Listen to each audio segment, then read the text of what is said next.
Mari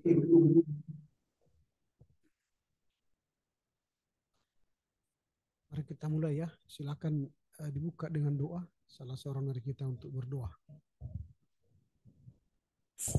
Baiklah Bapak Ibu, untuk memulai pertemuan kita pada hari ini, kita terlebih dahulu berdoa.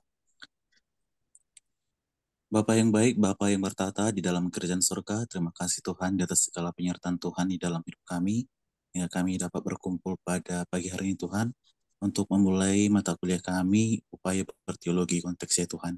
Ya Tuhan, sebentar lagi akan memulai pelajaran kami Tuhan. Kiranya kami dapat mengerti dan memahami, dan kami sebagai kelompok boleh memaparkan dengan baik Tuhan. Bantu kami di setiap keterbatasan kami Tuhan.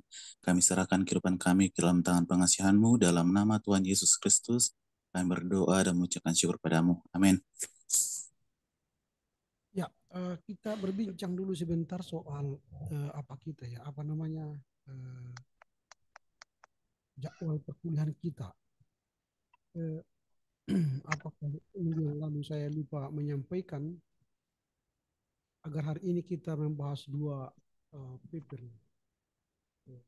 supaya minggu depan sudah UAS. Karena sekarang kan tanggal 5, ya tanggal 12, 19. Nanti kalau misalnya kita masih masuk minggu depan, berarti disitulah kita menyelesaikan penandatanganan apa namanya itu UAS ya, apa namanya, bukti ujian UAS. Saya pikir hari ini, saya pikir kita bisa selesaikan hari ini sehingga minggu depan kita UAS. Ternyata saya lihat jadwal berarti nanti tanggal 19 lah kita menyerahkan paper. Tidak lagi kita masuk kelas. Jadi kita hanya masuk kelas tanggal 12 terakhir. Jadi minggu depan itu membahas satu apa namanya paper model liturgi yang kontekstual bagi gereja di Sumatera Utara. Dengan demikian hari ini kita tak membahas satu paper. Nah saya pikir kemarin saya katakan dua paper, saya cari-cari tadi di grup nggak ada satu lagi paper kan, berarti ya, saya yang lupa ya, tidak menyampaikan hari ini dua paper. Baiklah, kalau hari ini kita satu paper, berarti saya ulangi minggu depan kita tetap untuk paper yang terakhir sekaligus penandatanganan ujian akhir semester. Dan nanti pengumpulannya hari 19 Desember. Oke, dengan demikian hari ini kita akan membahas topik model arsitektur bangunan gereja yang kontekstual di Tanah Batak. Kami persilakan kepada teman-teman yang sudah mempersiapkannya untuk Kristianto, Hamda, Marakub, Prima, dan Steven. Silakan untuk menyampaikan hasil kerja kelompok. Bisa di share share screen. Iya baik Pak, boleh saya dijadikan hostnya Pak? Sudah bisa.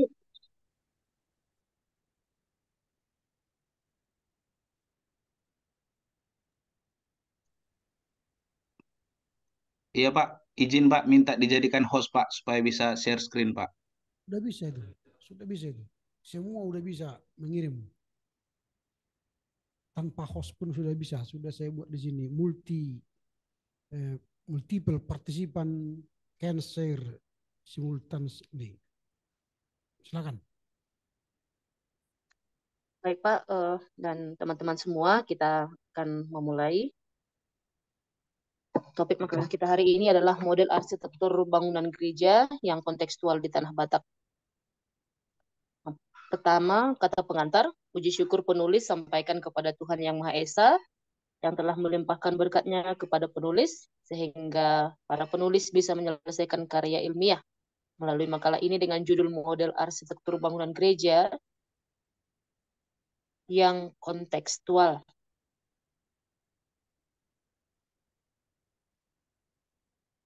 Berdasarkan struktur budaya Batak.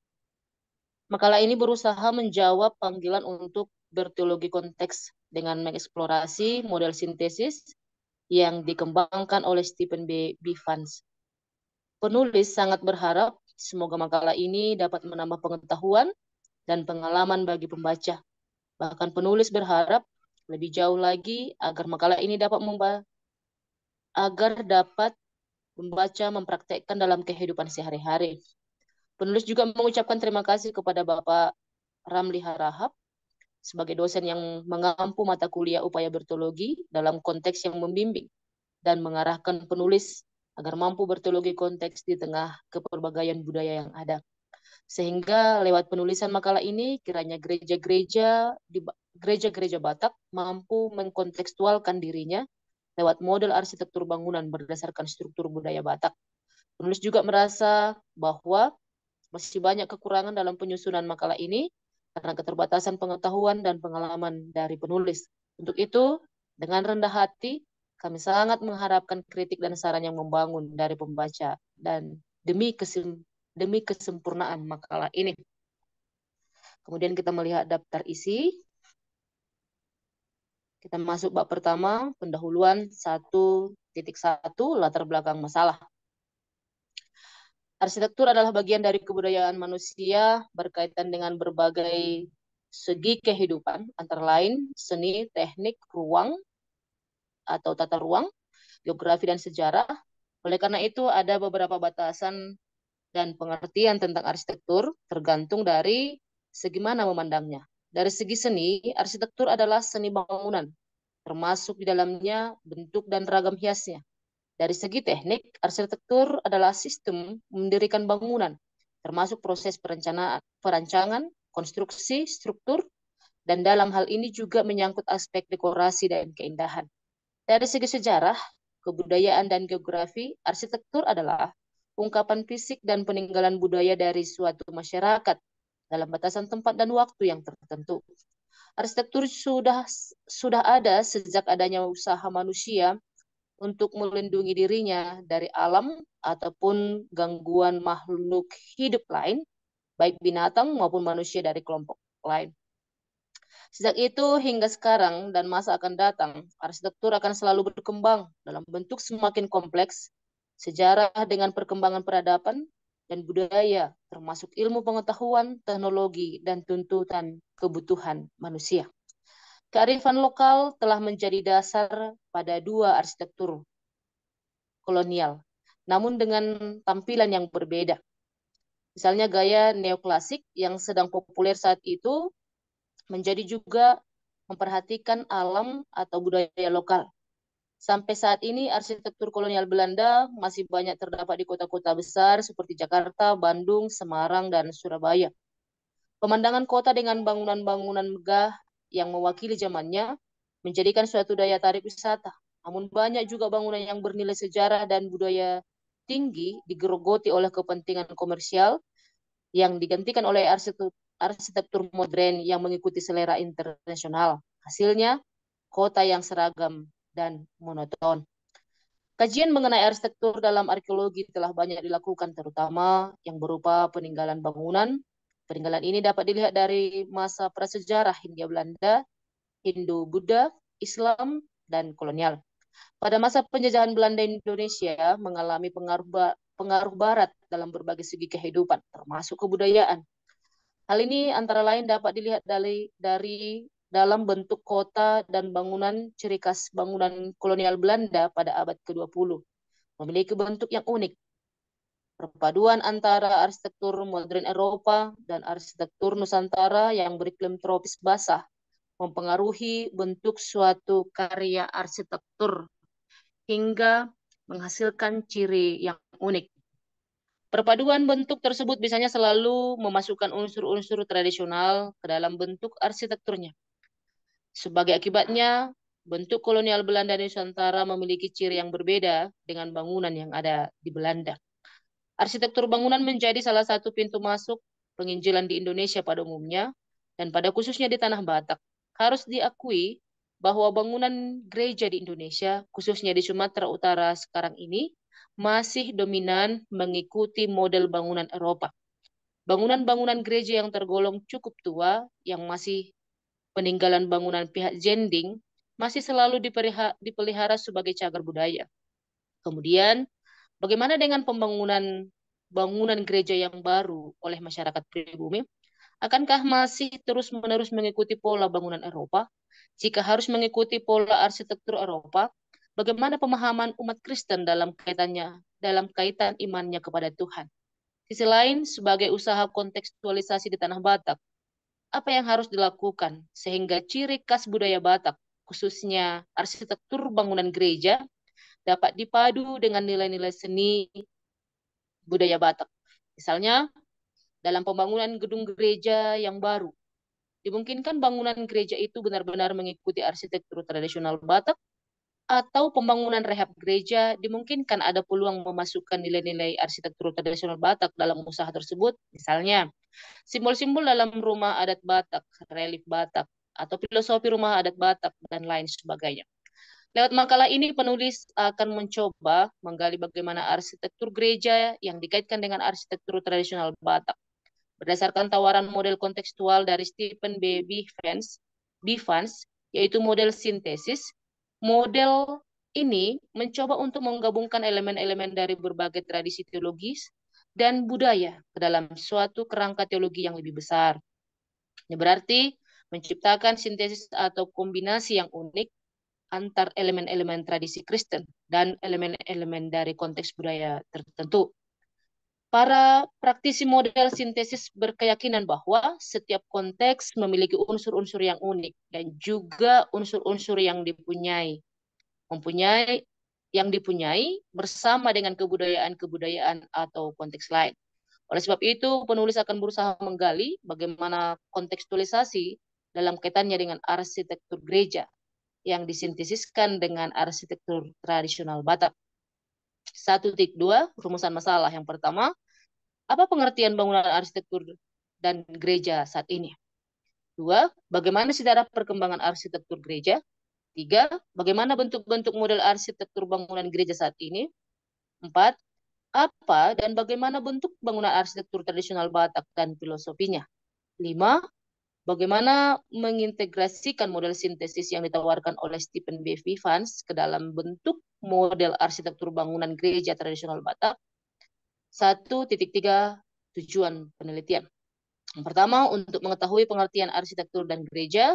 2, untuk mengetahui sejarah perkembangan arsitektur bangunan gereja. 3, untuk mengetahui model arsitektur bangunan gereja saat ini. 4, untuk mengetahui apa dan bagaimana arsitektur tradisional Batak dan filosofinya. 5, untuk mengetahui implementasi model sintesis yang ditawarkan oleh Stephen B. Bivans ke dalam bentuk model arsitektur bangunan gereja yang dihubungkan dengan arsitektur tradisional Batak. 1.4 metodologi penelitian.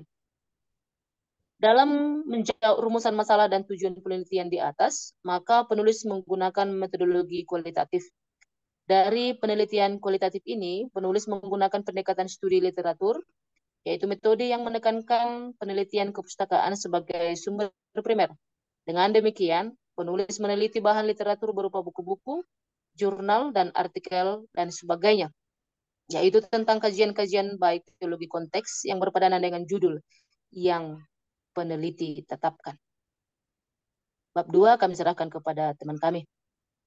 Oke, terima kasih. Saya akan melanjutkan di bab 2, yaitu hasil dan pembahasan tentang pengertian arsitektur dan gereja. Kita masuk pada poin yang pertama tentang arsitektur, pengertiannya. Arsitektur berasal dari bahasa Latin, yaitu arsitektura, dan tentu saja dari bahasa Yunani, yaitu arketeton, yang berarti a master builder, yang dari kata arke, yaitu pemimpin, dan tekne, yang berarti bangunan atau tukang kayu. Artinya adalah seni dan ilmu tentang mendesain bangunan dan struktur. Arsitektur dikatakan juga sebagai sebuah seni dan ilmu dalam merancang bangunan. Salah satu tokoh arsitek dunia adalah Vitruvius yang lahir pada tahun 80 atau 70 sampai 25 sebelum Masehi, berasal dari Romawi, di mana menurut dia di dalam bukunya The Architectura, atau yang merupakan sumber tertulis paling tua yang masih ada hingga sekarang, Bangunan yang baik haruslah memiliki keindahan atau estetika, kekuatan, dan kegunaan atau fungsi. Arsitektur dapat dikatakan sudah sebagai keseimbangan dan koordinasi antara ketiga unsur tersebut, dan tidak ada satu unsur yang melebihi unsur lainnya. Dalam definisi modern, arsitektur harus mencakup pertimbangan fungsi, estetik, dan psikologis. Namun, dapat dikatakan pula bahwa unsur fungsi itu sendiri di dalamnya sudah mencakup baik unsur estetika maupun psikologis. Arsitektur dianggap holistik, yaitu menyangkut hal-hal yang sakral dan profan. Jadi, arsitektur gereja adalah seni pertukangan dari bangunan gedung gereja, sehingga pertimbangan pertama ditinjau dari tujuan dibangunnya gedung itu, yaitu untuk ibadah. Karena gereja adalah perwujudan sejarah dan dari kehidupan Kristus, maka nilai-nilai di dalamnya juga harus memiliki kesatuan dengan hati Yesus. Pentingnya sebuah rancangan yang matang agar gereja benar-benar memperhitungkan aspek-aspeknya, seperti dalam bilang teologis, filosofis, dan fisiknya.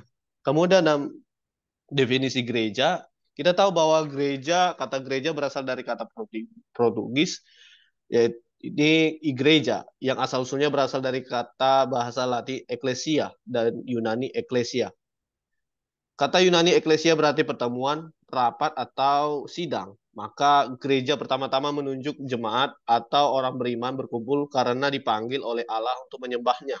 Dalam perkembangan sejarah, istilah gereja ini juga dikenakan pada tempat pertemuan jemaat itu, yaitu gedung tempat beribadat. Kemudian pada poin 2.2 pandangan Alkitab tentang gereja, yaitu pertama, pandangan Perjanjian Lama tentang gereja. Di sini bait suci di dalam kehidupan umat Allah dimulai sejak zaman Perjanjian Lama, dimulai yaitu sejak Musa mendirikan kemah suci, di mana Musa mungkin terheran-heran tentang keinginan Tuhan yang benar, yang memang luar biasa. Kalau tadinya ia turun di atas gunung Sinai dalam awan dan api, sehingga manusia dan alam gemetar, kini ia hendak turun kepada umatnya, bangsa Israel yang disebut sebagai umat Allah di Keluaran 15 ayat 13 dan 16, dan diam di tengah-tengah mereka. Untuk tujuan itu, Musa mengatur agar bangsa Israel mendirikan sebuah kemah atau bait untuk Allah. Dan di dalam kemah suci terdapat 6 perabotan yang secara detail petunjuk pembuatnya diberikan oleh Allah kepada Musa. 4 jenis ditempatkan di dalam kemah suci dan 2 ditempatkan di pelataran. 2 di pelataran adalah masbah, kurban bakaran, dan bejana. Keempat bagian dalam kemah suci adalah meja roti, sajian, masbah, pembakaran ukupan, kandil, dan tabut perjanjian. Kemudian tentang tabut perjanjian, di sini tabut perjanjian dibuat sesuai dengan petunjuk Allah dan ditempatkan di dalam ruangan Maha Kudus di kemah suci. Nah, tabut perjanjian ini berguna untuk 2 hal. Pertama, tempat menyimpan 2 loh batu hukum Taurat. Kemudian dan kedua adalah sarana pertemuan di dalam tempat kudus dari mana Tuhan menyatakan kehendaknya kepada pelayannya. Kemudian di dalam bagian bait suci, di sini saat Daud menempatkan tabut perjanjian di dalam kemah suci di Yerusalem, Daud berpikir untuk mendirikan sebuah bangunan yang tetap dan lebih baik dibandingkan rumahnya untuk menempatkan tabut perjanjian. Akan tetapi Tuhan mempunyai kehendak yang lain. Tuhan berkehendak bahwa anak Daudlah yang akan mendirikan rumah bagi Tuhan. Daud pun menyiapkan segala keperluan yang dibutuhkan untuk keperluan pembangunan bait suci yang akan dibangun oleh Salomo anaknya. Bahkan saat kematiannya menjelang, Daud pun masih memikirkan tentang pembangunan dari bait suci ini. Daud memberikan nasihat dan arahan kepada Salomo tentang bait suci secara detail. Bukan hanya memberikan nasihat dan arahan, tetapi Daud juga memberikan emas sebagai bahan dasar pembuatan segala berkakas yang diperlukan di bait suci yang akan didirikan oleh Salomo. Setelah bait suci selesai dibangun, maka Salomo menyuruh para tua-tua Israel dan semua kepala suku, para pemimpin puak orang Israel berkumpul di Yerusalem untuk mengangkut tabut perjanjian Tuhan dari kota Daud, yaitu Sion. Saat tabut perjanjian akhirnya dimasukkan ke dalam bait suci, maka kemuliaan Tuhan memenuhi bait suci. Kemudian bait suci kembali dibangun pada saat pemerintahan Raja Kores. raja negeri Persia. Pada tahun pertama pemerintahnya, Tuhan menggerakkan hati Raja Kores untuk menggenapkan nubuatan dari Nabi Yeremia. Bukan hanya perintah untuk membangun kembali bait suci, tetapi Raja Kores juga memerintahkan untuk semua perlengkapan bait suci yang diambil oleh Nebukadnezar untuk dikembalikan ke Yerusalem. Akan tetapi sampai dengan selesai pemerintahan Raja Kores dan sampai kepada pemerintahan Raja Darius di negeri Persia, pembangunan bait suci ini belum selesai juga, oleh karena adanya perlawanan dari pihak orang Samaria. Pada saat tahun ke-6 pemerintahan Raja Darius, barulah bait suci selesai dibangun kembali. Tertulis dalam Esra 6 ayat 15. Kemudian dalam perjanjian baru, pandangan perjanjian baru tentang gereja, Allah berinkarnasi dalam Yesus Kristus merupakan dasar penting dalam pembangunan gedung gereja. Allah yang memasuki ruang dan waktu serta budaya manusia, sebab Allah datang dengan budaya manusia. Keberadaan Allah yang imanen tersebut banyak mempengaruhi budaya dan karya manusia, termasuk arsitektur. Sebagai produk budaya yang bersinggungan dengan keagamaan, arsitektur gereja bukan sekedar gedung untuk bernaung. Gedung gereja dibangun sebagai tempat Allah berdiam di bumi. Pemahaman akan kedudukan Allah dalam hidup manusia tergambar dalam arsitektur gereja dan tempat di mana gereja tersebut didirikan. Gereja menjadi tempat dan ruang kehadiran Yesus Kristus itu bagi dunia.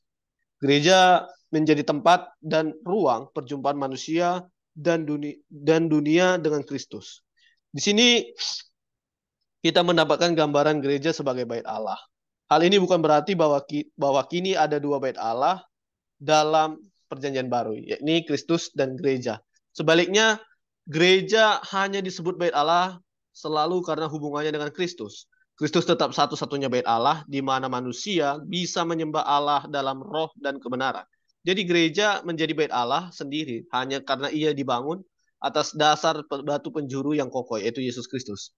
Berdiamnya Yesus Kristus melalui Roh Kudus dalam gereja, inilah yang membuat gereja menjadi bait Allah. Atas dasar kristologis dan eklesiologis inilah kita kini bisa membicarakan teologi gedung bangunan liturgi, gereja basilika atau katedral, kapel, ruang doa, dan sebagainya. Seluruh tempat dan ruang doa ini dalam perspektif teologis di atas menjadi sekunder. Artinya, sebutan yang bisa dan biasa dikenakan pada rumah ibadat sebagai rumah kudus atau tempat suci hanyalah mendapat arti dari perspektif kristologis dan eklesiologis itu. Kemudian pada bagian 2.3, yaitu ruangan sebagai hakikat arsitektur dan interior, kita tahu pada dasarnya ruangan merupakan sebuah realitas yang tak terbatas, tetapi dapat dirasakan kehadirannya oleh panca indera manusia. Kemudian perlu diketahui bahwa tubuh manusialah yang menghubungkan batin dengan alam semesta yang berciri materi, di mana manusia dapat melihat, mendengar, berpikir, bercita, rasa secara manusiawi. Tubuh dalam arti mulia adalah ruang yang mengungkapkan diri. Oleh karena itu, berarsitektur artinya berbahasa dengan ruang dan gatra, dengan garis dan bidang, dengan bahan, material, dan suasana tempat. Kemudian mengenai ruangan, tentu itu merupakan pengembangan dari sebuah bidang.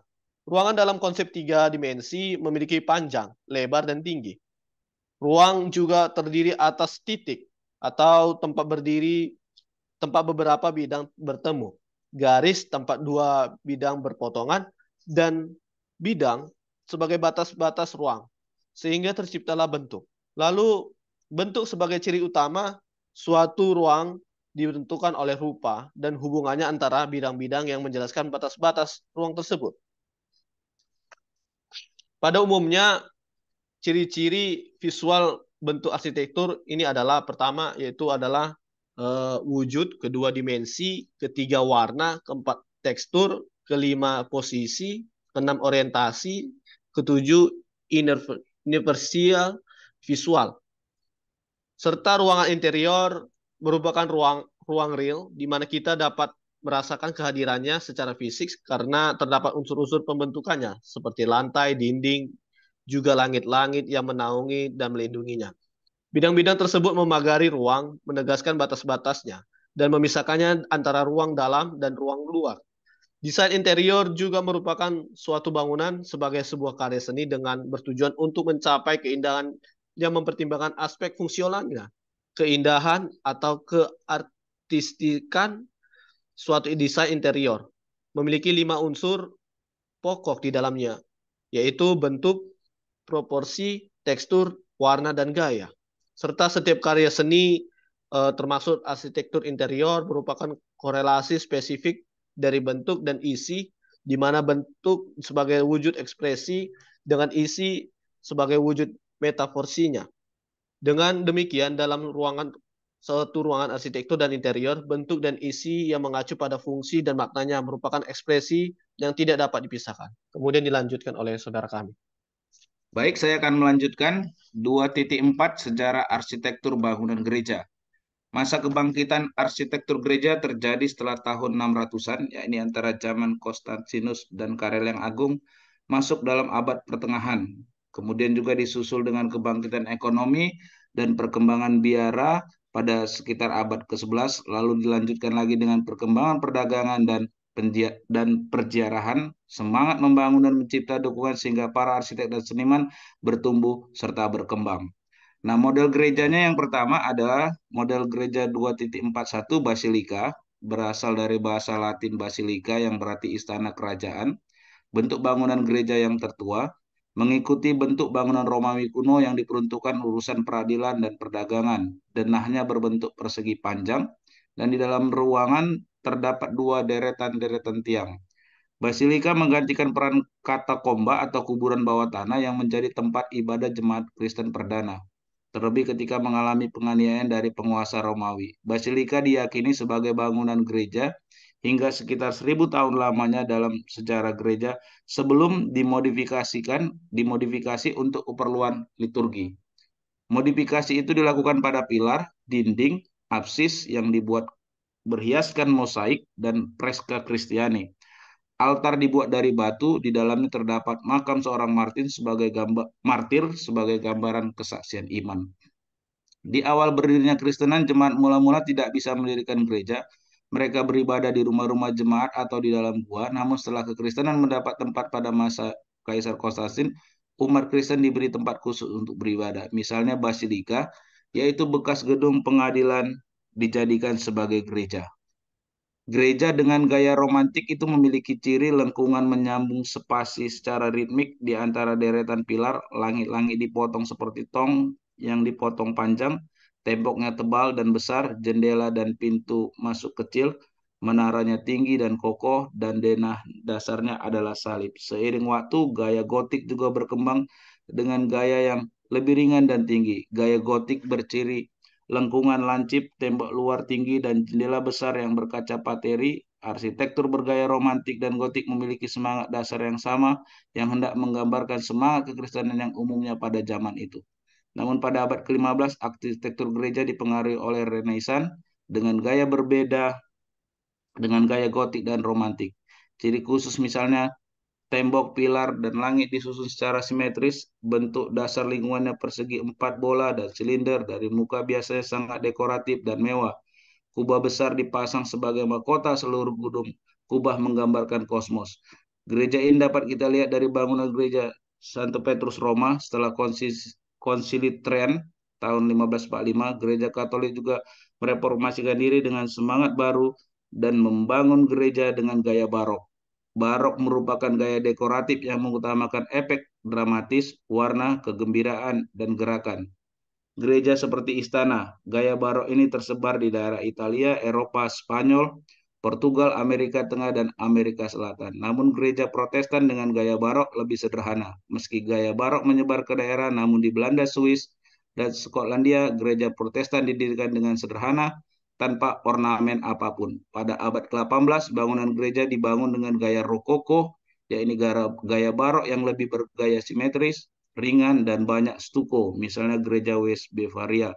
Seiring perkembangan Kristen, arsitektur gereja juga dibangun dengan gaya neoklasik yang sangat dipengaruhi semangat pencerahan dan rasionalisme. Gereja terinspirasi dari bangunan Romawi dengan gaya representatif, misalnya gereja Genoveva, Gedung Pancasila Jakarta, Gereja Immanuel, Gereja Lutheran Vorfrue Kirke, dan Kapiton.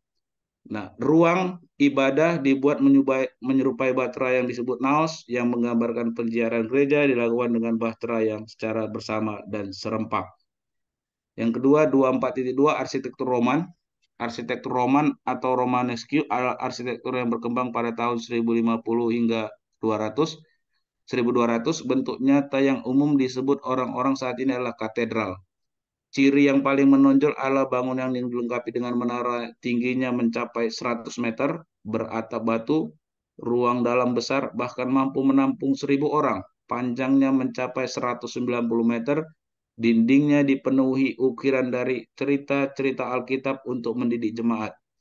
Bentuk bangunan jika dilihat dari atas tampak berbentuk salib dengan sayap atau transept, bahkan ditemui di Inggris. Dalam waktu berikutnya terdapat juga naos dengan salib ganda.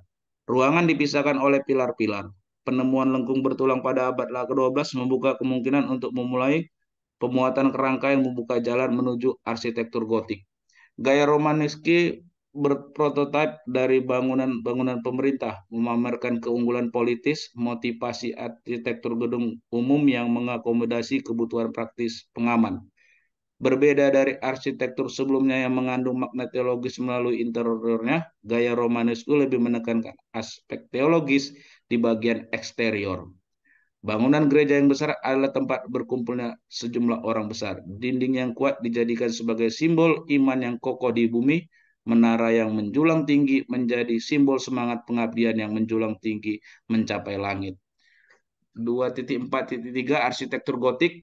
Arsitektur gotik berkembang dari Prancis sekitar abad 13 hingga abad 16. Cirinya salah satunya dari seni atap dengan apsis setengah lingkaran, apsis bertudung di jendela, dan pintu mulai dibentuk sehingga mempunyai kuncup seperti bawang. Ciri yang lain adalah bangunan dengan konsep yang memberi keleluasan cahaya dalam gedung gereja. Allah dipahami hadir di mana saja seperti cahaya, dan cahaya dihayati sebagai sifat ilahi bahwa tanda kehadiran Tuhan adalah cahaya.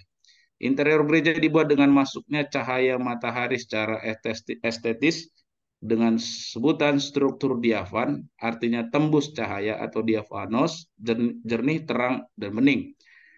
Yang terindah dari sumbangan gotik terhadap konsep cahaya adalah pemakaian kaca bergambar yang disebut stained glass sebagai pencerahan mistik. Abba Suger yang berasal dari biara Santo Dionysius Paris merupakan salah satu penggagas efek kaca pada benda-benda agar kecerlangan dan kesan dirasakan di dalam gereja. Gereja harus berpola pada pemerintahan suci di sorga. Angka-angka dalam gereja ditafsirkan dalam arti simbolis. Jendela-jendela diberi mosaik agar apabila sinar matahari menyorot, tampaklah keindahan lukisan mosaiknya.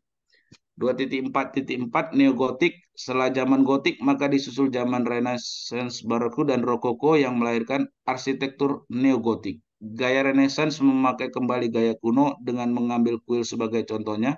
Dan sesudah Michelangelo, terbentuk unsur-unsur baru yang kemudian menjadi gaya baru yang disebut dengan gaya barok. Gaya barok ini berkembang terutama pada abad ke-17 sampai ke-18 di Austria dan Jerman Selatan. Gaya ini memiliki ciri khas berupa ornamen, ukiran yang rumit, dan memenuhi semua bidang yang ada. 2.4.5 modern. Pada abad ke-20, revolusi industri membawa banyak perubahan dan perkembangan. Prinsip-prinsip yang digunakan pada arsitektur gereja zaman modern memiliki pertimbangan dari aspek kegunaan, kesederhanaan, keluasan, kedekatan, dan keindahan. Aspek teologis dikonsep secara kreatif. Konsep teologis filosofis ini dikembangkan secara baru pula dengan konsep cara ruang yang diorganisasikan, merefleksikan, dan membentuk ibadah Kristen. Kemegahan arsitektur pada abad pertengahan hampir tidak lazim diterapkan pada zaman modern ini.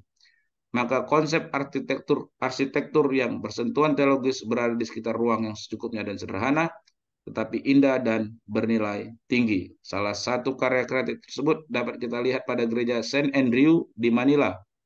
Atap bangunan gereja tersebut berpuncak pada stupa sehingga menyerupai kemah. Stupa tersebut mempunyai dua kaki. Antara kedua kaki stupa tersebut terbentang atap model apsis. Atap tersebut mengimajinasikan hubungan antara dunia atas dan dunia manusia di bumi. Penggambaran tersebut seolah-olah ingin mengemukakan bahwa bahasa gereja atau bahasa teologis yang tinggi dan agung seharusnya mendarat ke masalah dunia dan tata masyarakat konkret di bawah. Pembatasan antara dunia dan sakral dan dunia profan mulai dihubungkan dalam teologi modern. 2.5 arsitektur dan susunan bangunan gereja di Sumatera Utara. Secara umum, arsitektur bangunan gereja di Sumatera Utara ada yang berasal dari arsitektur abad bangunan ke-19 dan abad ke-20. Prakarsa pembangunan gereja dimulai oleh pihak pekabar Injil atau misionaris yang merasakan kebutuhan akan ruang bagi upaya-upaya pengenalan agama Kristen pada penduduk setempat. Arsitektur bangunan gereja di Sumatera Utara adalah dipenalkan oleh orang-orang Eropa, yaitu berupa karya-karya bangunan Art Deco yang kuat dan indah. Susunan umum bangunan gereja masih berasal dari abad pertengahan. Hal itu dapat dilihat dari tata ruang horizontalnya. Altar yang merupakan ruang sakral terletak di sisi belakang biasanya menghadap ke timur ke arah matahari terbit. Adapun bagian depan yang juga meliputi menara, bagian sakral menghadap ke arah matahari terbit yang berasosiasi dengan terang, sedangkan bagian depan yang bersesuaian dengan matahari terbenam berasosiasi dengan kegelapan. Ide yang muncul di dalamnya adalah dengan memasuki gereja, maka umat yang berada dalam kegelapan akan mendapat terang, memperoleh kehidupan yang cerah. Hal lain yang menandai arsitektur bangunan gereja adalah bentuk atap dan menara. Atap bangunan berbentuk gable roof yang dijumpai antara lain di gedung gereja HKBP, Tangga Batu, dan tambahan Tobasa yang jelas merupakan pengaruh Eropa pada abad ke-18 sampai dengan ke-19. Atap-atap demikian biasanya dipergunakan pada rumah-rumah orang berkedudukan tinggi dan juga bangunan pertokoan yang cukup besar. Selanjutnya, menara yang juga salah satu tanda yang mencirikan bangunan peribadatan umat Kristen. Kesan megah yang ditimbulkan oleh komponen bangunan yang menjulang tampaknya menjadi salah satu tujuan keberadaannya. Pada bagian ujung menara kerap ditambahkan lambang berupa salib. Menara juga berfungsi sebagai tempat diletakkannya lonceng yang dibunyikan pada saat tertentu sebagai tanda jemaat melaksanakan ibadah. Beberapa gereja di Sumatera Utara yang telah menerapkan model sintesis dalam kaitannya dengan arsitektur gereja dan juga arsitektur tradisional Batak diantaranya adalah GBKP Kabanjahe, GKPS Sondiraya, HKBP Parapat, Gereja Katolik Inkulturasi Pangururan. Gereja HKBP Parapat merupakan salah satu model bangunan gereja yang telah menggabungkan arsitektur gereja dengan arsitektur tradisional Batak. Penggabungan arsitektur itu disebut arsitektur neo-vernakular. Bentuk arsitektur neo-vernakular gereja HKBP Parapat adalah sebagai berikut. Yang pertama, atap. Ciri gaya arsitektur neo-vernakular salah satunya adalah menggunakan atap miring. Penggunaan atap miring pada gereja Protestan pada umumnya rumah tradisional Batak Toba menggunakan atap miring dan bahan penutup atap terbuat dari ijuk. Hal ini menunjukkan bahwa atap dari gereja Protestan pada umumnya salah satu dapat kita lihat pada bangunan gereja HKBP Parapat. Ini termasuk neo-vernakular karena mengandung unsur budaya lokal. Namun dari segi material sudah lebih modern dengan menggunakan atap genteng. B. Menara. Menara sering dijumpai pada gereja-gereja Protestan yang ada. Begitu pula dengan gereja HKBP Parapat yang memiliki menara tunggal pada bagian depan. Menara pada gereja HKBP Parapat berbentuk lancip yang melambangkan ciri-ciri arsitektur Romaneski, namun pada dasarnya material yang digunakan masih berupa material lokal. Yang C. Dinding. Berbicara mengenai dinding, maka salah satu gereja Protestan yang memperhitungkan hal ini adalah gereja HKBP Parapat, di mana gereja tersebut menggunakan material dinding batu bata. Penggunaan batu bata juga merupakan ciri dari penerapan arsitektur neo-vernakular. Kemudian gereja HKBP Parapat memiliki beberapa elemen arsitektur yaitu pintu, jendela, dan ornamen. Yang D. Pintu. Pintu utama gereja HKBP Parapat berbentuk persegi dengan dipadukan setengah lingkaran pada bagian atas sebagai ornamen. Penggunaan material kayu mencerminkan budaya lokal yang menggunakan kayu sebagai bahan bangunan. Penerapan gaya arsitektur neo-vernakular pada pintu ini dapat dilihat karena tidak hanya menampilkan arsitektur lokal, namun lebih modern dengan menggunakan material kaca sebagai ornamen pada setiap sisi pintu. Yang E. Jendela. Bentuk jendela gereja-gereja Protestan pada umumnya salah satu yaitu gereja HKBP Parapat berbentuk persegi panjang yang biasa dipakai pada rumah tradisional Batak. Pemakaian kaca sebagai material membuat jendela tersebut tampak lebih modern. Yang F, ornamen. Pada beberapa bagian gereja tampak mengadopsi ornamen dari rumah tradisional Batak Toba. Ideologi dari arsitektur neo-vernakular adalah penerapan elemen arsitektur yang sudah ada, kemudian sedikit atau banyaknya mengalami pembaharuan menuju suatu karya yang modern. Hal ini dapat dilihat pada ornamen yang terdapat di dinding gereja. Biasanya pada rumah tradisional Batak, ornamen tersebut akan menggunakan material kayu dan menggunakan warna yang cerah. Namun, pada gereja HKBP Parapat, ini menggunakan material semen untuk mengukir ornamen tersebut. Ornamen yang digunakan mengadopsi jenis gorga Iran-Iran dan gorga sitangan, di mana kedua jenis gorga disatukan dan membentuk ornamen tersendiri, sehingga memiliki makna sebagai simbol kecantikan dan memiliki kewajiban untuk selalu ramah dan sopan terhadap orang lain. Yang G, ruang luar atau eksterior. Salah satu ciri arsitektur neo-vernakular menurut Jenks adalah kesatuan antara interior yang terbuka melalui elemen yang modern dengan ruang terbuka di luar bangunan. Kita dapat melihat salah satunya terdapat pada ruang luar pada gereja HKBP Parapat ini memiliki kesatuan dengan ruang dalam, yaitu dengan adanya jendela yang terbuat dari kaca sehingga di dalam bangunan bisa langsung melihat keluar bangunan atau halaman taman gereja. Selanjutnya akan dilanjutkan oleh teman saya. Baik, kita lanjut poin 2.6, arsitektur tradisional Batak Toba dan filosofinya. Pertumbuhan dan perkembangan arsitektur tradisional bersamaan dengan perkembangan suatu suku bangsa. Oleh sebab itu, arsitektur tradisional merupakan suatu di antara identitas suatu suku atau masyarakat yang mendukungnya. Dalam arsitektur tradisional tercermin kepribadian masyarakat tradisional. Artinya bahwa dalam arsitektur tradisional tersebut terpadu wujud ideal, sosial, dan material suatu kebudayaan. Arsitektur tradisional Batak Toba umumnya berada dalam suatu perkampungan. Pola perkampungan, bentuk kampung atau huta pada umumnya adalah mengelompok. Kelompok bangunan dalam suatu kampung umumnya dua baris, yaitu barisan utara dan selatan. Pada barisan utara terdiri atas lumbung yang disebut dengan sopo, yaitu dengan tempat menyimpan padi, sedangkan barisan selatan terdiri atas rumah adat atau rumah atau jabu. Dan kedua barisan bangunan ini dipisahkan oleh pelataran lebar yang disebut halaman atau halaman sebagai tempat anak-anak bermain, tempat acara suka dan duka, dan tempat menjemur sesuatu, contohnya menjemur padi. Di belakang rumah atau lumbung ada tempat kosong yang biasanya dijadikan kebun. Sekeliling kampung dibentuk dengan tanah yang ditanami parik pagar, yang ini biasanya dari bambu sebagai pagar kampung tersebut. Pada ujung utara dan selatan ada pintu gerbang yang disebut bahal atau harbangan. Di muka gerbang selalu ditanam pohon-pohon bertuah seperti pohon hariara, bitater, dan baringin. Kemudian arsitektur tradisional Batak Toba berdasarkan fungsinya dapat dibedakan atas rumah adat untuk tempat tinggal dan rumah adat untuk tempat penyimpanan. Berikut penjelasannya. Poin A, rumah adat untuk tempat tinggal, rumah atau jabu. Kita dapat melihat jenis-jenisnya seperti jabu botean, rumah yang pembangunannya belum rampung namun sudah ditempati.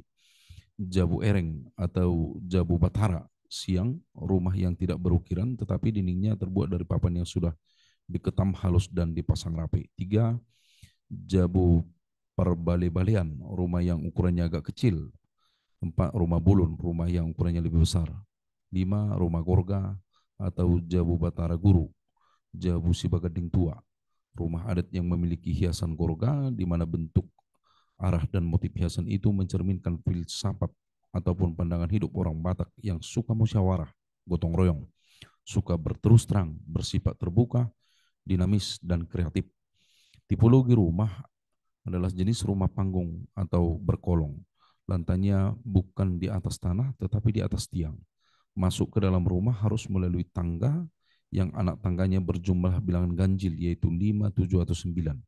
Bentuk rumah terdiri atas 3 bagian, yaitu bagian atas dilambangkan dengan atap rumah, bagian tengah dilambangkan dengan lantai dan dinding sebagai tempat tinggal, bagian bawah dilambangkan dengan kolong atau bara. Di rumah adat untuk tempat penyimpanan yang disebut dengan sopo, kita dapat melihat jenis-jenisnya seperti sopo bandak atau sopo siopat, ialah sopo yang jumlahnya tiangnya 4 buah, ukurannya kecil. 2. Sopo sionom ialah sopo yang jumlahnya tiangnya 6, ukurannya sedang. 3. Sopo siwalu, ialah sopo yang jumlah tiangnya 8 buah, ukurannya sedang. 4. Sopo bulun, ialah sopo yang jumlahnya tiangnya 12 buah, ukurannya yang besar. Tipologi sopo sama seperti halnya rumah, yaitu rumah panggung atau berkolong. Lantainya bukan di atas kolong, tetapi di dekat atap. Dari kolong orang masuk ke sopo harus memakai tangga. Ada 2 tangga. Yang pertama, tangga yang menghubungkan tanah dengan lantai sopo. Dan kedua, tangga yang menghubungkan lantai sopo dengan lantai atas. Jumlah anak tangga harus ganjil, yaitu 5, 7, dan 9. Bentuk sopo terdiri atas 3 bagian, yaitu bagian bawah disebut sebagai tempat kolong sebagai tempat ternak, bagian tengah di atas kolong atau lantai pertama sebagai tempat menenun, mengenyam, dan lain-lain. C. Bagian atas terdapat ruangan antara lantai atas dan atap digunakan sebagai tempat penyimpanan dan lain-lain. Rumah adat bagi orang Batak Toba bukan sekedar tempat tinggal, namun juga sebagai wujud dan gambaran dari keyakinan, cita-cita, pengharapan, dan pandangan hidup. Rumah itu juga sebagai gambaran kosmologi tempat keluarga dan sumber berkah berikut penjelasannya. Pertama, rumah sebagai gambaran kosmologi. Rumah melambangkan makrokosmos dan mikrokosmos yang terdiri adanya Tritunggal Benua, yaitu Benua Gijang sebagai tempat dewa pencipta, mula jadi Nabulun dengan debata lainnya, dilambangkan dengan atap rumah. B. Benua Tonga sebagai tempat tinggal manusia dan segala makhluk hidup lainnya, dilambangkan dengan lantai dan dinding, serta C. Benua Toru sebagai tempat tinggal penguasa jahat dan kematian, naga paduha, yang dilambangkan dengan kolong. Kemudian poin B, rumah sebagai tempat keluarga. Rumah dalam bahasa Batak Toba ialah rumah, jabu, bagas, si bagading tua. Rumah, jabu, dan bagas tidak hanya mengacu pada ruang, hal spasial atau bangunan fisik semata, melainkan juga menunjuk pada keluarga atau rumah tangga, yaitu cara berada hidup keluarga. Dengan kata lain, rumah, jabu, dan bagas mendapat arti yang lebih dalam karena kaitan eratnya dengan keluarga. Rumah berkaitan dengan spiritual, sedangkan jabu berkaitan dengan fungsi, moral, dan sopan santun. Yang jelas bagi orang Batak Toba, rumah bukan hanya sebagai hal fisik saja, tetapi juga hal yang berkaitan dengan hidup keluarga. C. Rumah sebagai sumber berkat.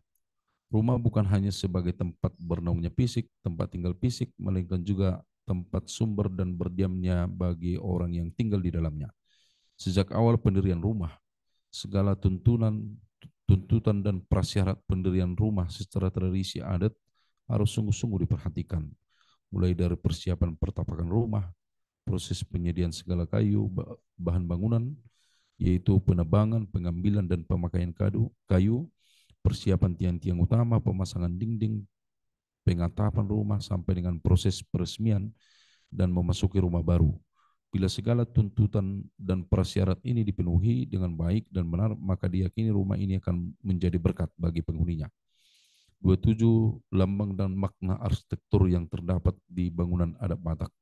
271. Bukulan rumah adat Batak dan maknanya.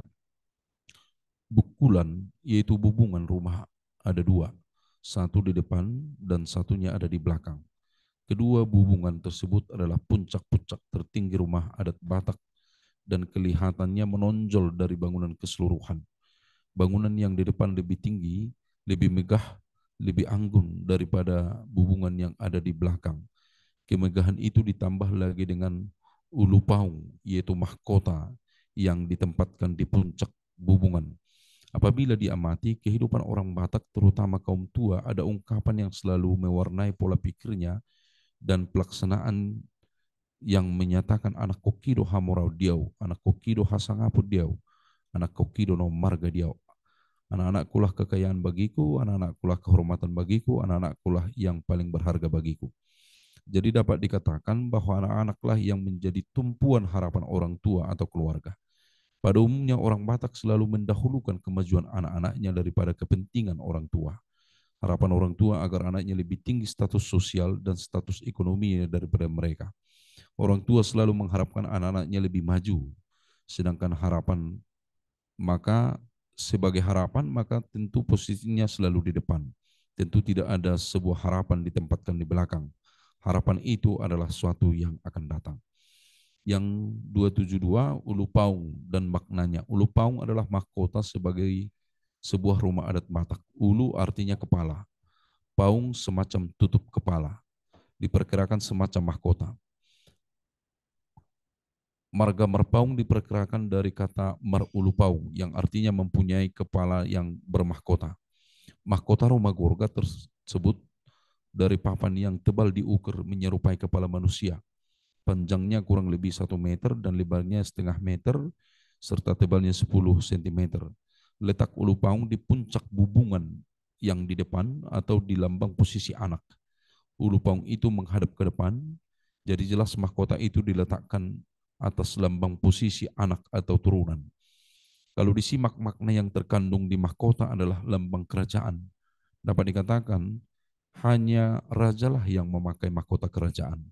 Lambang posisi anak yaitu bukulan bagian depan dibuatkan ulu paung atau mahkota. Hal ini berarti agar anak turunan diharapkan mendapat martabat atau kemuliaan yang dalam bahasa Batak disebut hasangapon. Hasangapon itu adalah satu dari 3 cita-cita orang Batak pada umumnya. Ketiga harapan atau cita-cita itu adalah hasangapo, hagabiur, dan hamoraun. Kemuliaan, banyak keturunan, dan kekayaan. Dari ketiga harapan orang Batak itu, satu telah terungkap, yaitu hasangapon yang dilambangkan di rumah adat Batak itu dengan apa yang disebut ulu paung. Jadi dapat dikatakan bahwa ulu paung adalah lambang hasangapon, kemuliaan anak lebih dari orang tua. 273 dila-dila yang disebut satung-satung, patung wajah perempuan dan maknanya. Kenapa? Oh ya. Oke, jadi karena sudah dibaca dari awal, makanya aku baca lagi. Jadi dila-dila itu adalah bentuknya panjang, itu disebut dengan satung atau jantung pisang ya. Dan kalau kita lihat itu dalam rumah orang Batak itu pasti ada. Kemudian untuk selanjutnya kalau bisa diringkas saja kawan-kawan 277.4, gak usah dibaca semua. Dilanjut. Terima kasih. Baiklah, 274, tarus dan maknanya. Tarus adalah payudara wanita. Payudara ini dipahat dari bahan kayu mirip dengan aslinya. Letaknya adalah di sebelah kiri dan kanan bagian depan rumah, persisnya di antara kedua patung singa-singa. Jumlah payudara ini ada 8 buah, terdiri dari 2 kelompok, yaitu kelompok sebelah kanan 4 buah, dan sebelah kiri 4 buah pula. Mengapa jumlahnya begitu banyak? Tidak selayaknya yang dimiliki oleh wanita. Dengan 2 buah payudara, wanita mampu menyusui anaknya sampai umur 2 tahun, apalagi sampai jumlahnya 8 buah. Jumlah 8 buah ini erat dengan kaitannya dengan umpama yang mengatakan bintang narumiris, tuombun nasumorop, anak periris, nang boru petorop. Pantun yang lain berbunyi, nang 10 pitu jumadi 10 onom, tubuhan anak mahamu 10 pitu, tubuhan boru 10 onom. Ini erat kaitannya dengan pengantin yang baru menikah. Pantun yang lain juga mengacu pada angka 17 serta angka 16 yang bunyinya lak-lak si pitu pitu si koru di golom-golom. Tubuhan anak mahamu 10 pitu dohot boru 10 onom. Pembawa pantun ini mengharapkan kedua mempelai melahirkan anak laki-laki 17 dan perempuan 16. 275 patung singa-singa dan maknanya. Dari sekian banyak binatang buas di atas pilihan leluhur jatuh pada singa. Singa itu buas, taring serta kukunya tajam dan awannya membahana, melebihi binatang buas lainnya. Keseraman ataupun keangkerannya itulah yang membuat leluhur mematungkannya pada sepotong kayu besar dengan harapan rumah adat Batak itu terjaga secara psikologis dari depan maupun dari kiri kanan rumah. Dengan demikian, rumah adat Batak terjaga dari atas oleh apa yang disebut dengan dila-dila dan singa-singa, dan dari depan dan dari samping kiri kanan, sehingga penghuni merasa aman dan nyaman. 276, bentuk ukiran dan maknanya. seluruh permukaan dinding bagian luar rumah adat Batak, mulai dari tiang sampai semuanya diukir dan digambar. Sedangkan bagian belakang mulai dari tiang sampai bubungan tidak terdapat ukiran ataupun gambar. Kalau diamati secara seksama, ukiran tersebut terbagi dua. Kedua jenis ukiran itu menyatu membentuk satu kesatuan yang tidak bisa dibedakan.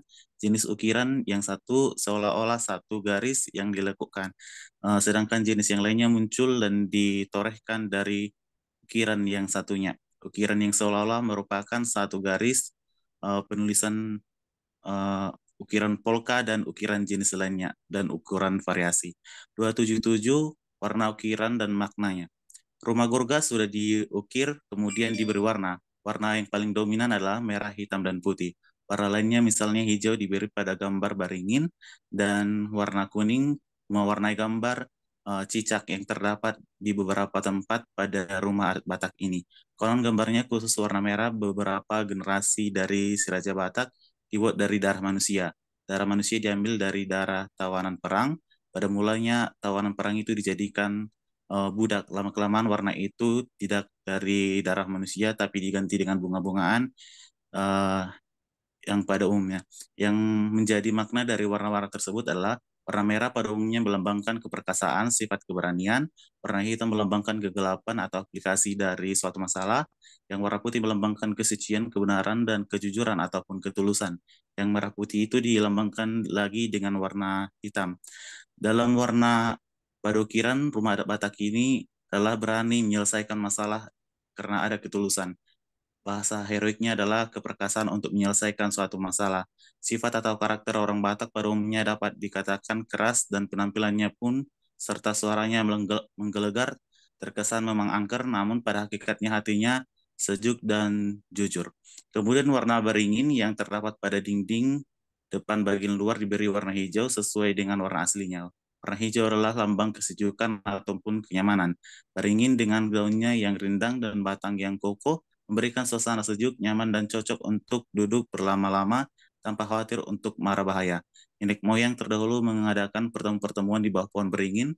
Napas musyawarah untuk mencapai mufakat sudah ada di dalam kehidupan nenek moyang orang Batak. Gambar boras pati yang terletak di beberapa sudut dinding luar depan, kiri, dan kanan diberi warna kuning sebagai aslinya. Warna kuning adalah lambang kemegahan, keagungan.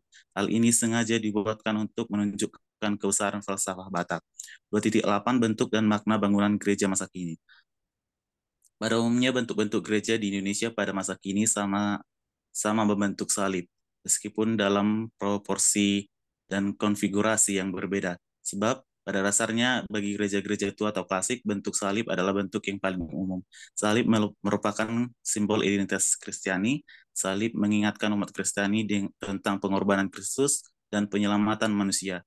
Kematian Kristus di salib adalah sebuah wujud nyata kasih dalam pengorbanan Kristus demi menyelamatkan manusia. Salib juga merupakan simbol kemenangan dari dosa, karena peristiwa penyaliban Kristus, umat manusia diselamatkan dari dosa. Salib juga mengingatkan umat Kristiani untuk meninggalkan kehidupan duniawi dan senantiasa berbalik kepada Tuhan. Gambaran pada umumnya gereja-gereja di Indonesia masing-masing memiliki menara yang secara fungsional ini merupakan sikap terhadap ruang sudut pada tapak. Selain itu, menara ini juga menjadi orientasi bagi ruang-ruang publik di sekitar tapak karena ukurannya yang tinggi dan sengaja diekspos pada penanda dari suatu kawasan. Menara dalam bangunan gereja memiliki muatan simbolik, yaitu sebagai suatu peringatan dan undangan bagi umat untuk datang beribadah, apalagi dengan dilengkapi oleh keberadaan lonceng yang kerap digunakan dalam perayaan tertentu. Keunikan dan bisa juga pada kedua sisi pintu masuk. Hampir semua bangunan gereja dengan satu menara, tata bentuknya menempatkan menara sebelah kiri pintu masuk. Secara psikologis, posisi di sebelah kiri pintu masuk memberi rasa aman, mengingat manusia selalu merasa lemah di sebelah kiri. Keberadaan suatu benda yang tinggi dan menjulang di sebelah kirinya akan memberi rasa aman, dan makna simbolis dari penempatan menara di sebelah sisi kiri adalah Allah yang melindungi manusia dengan tangan kanannya. Jadi peran menara adalah sebagai tanda perlindungan ilahi bagi umat. Hal-hal yang perlu diperhatikan dalam arsitektur gereja adalah yang pertama, arsitektur gereja seharusnya modern dan bermutu menurut norma-norma arsitektur sendiri. Yang kedua, mendirikan gereja yang jauh dari kebisingan dan keramaian, pabrik, pasar, dan lain-lain. Gereja mengutamakan lingkungan yang tenang, khususnya jendela harus disesuaikan dengan iklim. Nomor 3, ruang gereja yang panjang, bujur, sangkar, atau bundar perlu untuk menciptakan suasana beribadah yang nyaman, indah, sejuk, dan damai. Tetap juga memperhatikan penerangan agar di dalam gedung tidak gelap. Yang keempat, gedung gereja memperhatikan perlengkapan interior gereja. Yang kelima, gereja memperhatikan iman Kristen. Mempengaruhi masyarakat Eropa yang mengembangkan arsitektur.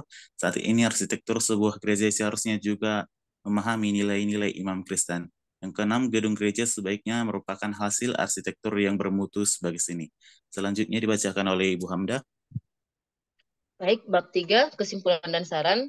Yang pertama, 3.1 kesimpulan. Berdasarkan hasil pembahasan di atas, maka kesimpulan kami yang pertama adalah arsitektur adalah bagian dari kebudayaan manusia berkaitan dengan berbagai segi kehidupan antara lain seni, teknik, ruang, tata ruang, geografi, dan sejarah.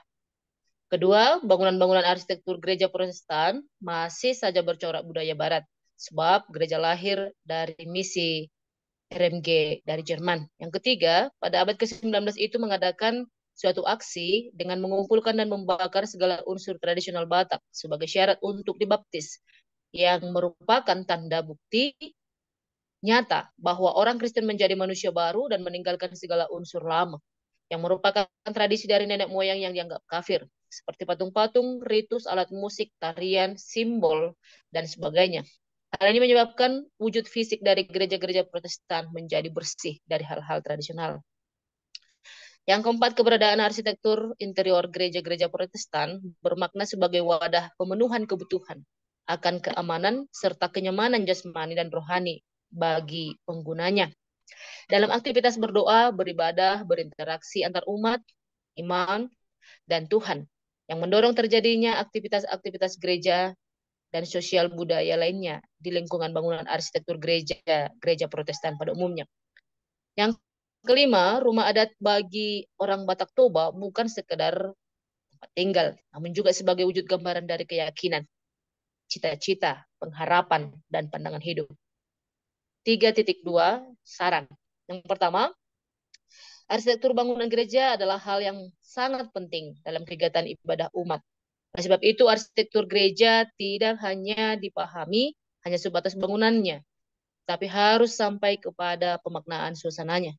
Untuk usaha ini, penataan lokasi gereja dan seluruh tata letak gereja harus ditata sehingga memberi daya tarik kepada jemaat. Yang kedua, melihat arsitektur bangunan gereja saat ini di Sumatera Utara pada umumnya masih mengikuti model bangunan Eropa yang dibawa oleh pihak Jending, maka dalam rangka rekonstruksi arsitektur gereja ada dua bagian yang harus diperhatikan. Yang pertama, dalam rangka pembangunan gereja yang baru, sudah saatnya harus mengkolaborasikan dengan arsitektur tradisional Batak. Yang kedua, pada bangunan gereja yang sudah ada, perlu dikombinasikan dengan arsitektur tradisional Batak seperti relief gereja, yang dapat digantikan dengan gorga. Di gerbang atau di pintu masuk dituliskan Horas atau Menjuah-juah atau Yehobu atau dan sebagainya. Yang ketiga, gereja-gereja di Sumatera Utara diharapkan lebih selektif dalam menentukan arsitektur bangunan gereja yang dikaitkan dengan arsitektur tradisional Batak, supaya ketika nilai-nilai dari arsitektur tradisional Batak dikontekstualisasikan dalam arsitektur gereja, tidak menimbulkan tafsiran dan pandangan yang keliru. Oleh sebab itu, perlu dilaksanakan sosialisasi kepada jemaat. Demikian makalah yang boleh kami bacakan. Kami kembalikan kepada Bapak dosen. Terima kasih. Baik, terima kasih kepada kelompok 4 ya yang telah memberikan hasil bacaan, hasil diskusi dan hasil pergumulan tentang bagaimana model arsitektur gereja-gereja di Sumatera Utara. Nah, sekarang kita akan memberi masukan atau pertanyaan sehingga paper ini semakin bagus. Disilahkan nanti supaya disampaikan kepada kelompok. Silakan, siapa yang mau bertanya, baik di ruang Zoom dan di sini di outside ada. Oke, Vincent baru.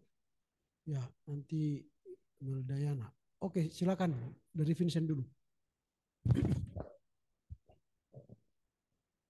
Terima kasih kepada kesempatan ini. Eh, Menarik memang topik ini karena saya melihat sejauh pengamatan dan juga pengalaman dalam gereja bahwa gereja belum ya, dalam pandangan saya belum, arsitektur bangunannya itu belum kontekstual. Bangunan gereja di Sumatera Utara termasuk salah satu GKPS, walaupun tadi ada disebut GKPS ya yang di Raya, itu hanya 1:100. Jadi bangunan-bangunan yang masih dikembangkan sampai saat ini masih bernuansa kebarat-baratan. Contoh kita lihat misalnya di GBKP, contoh itu di Kabanjahe. Kalau kita lihat GBKP Kabanjahe, di sana arsitektur itu sangat khas. Itu punya Belanda itu. Contoh saja kayu yang mereka pakai itu kayu asli. Warnanya juga warna kemerah, seperti inilah warnanya seperti meja ini.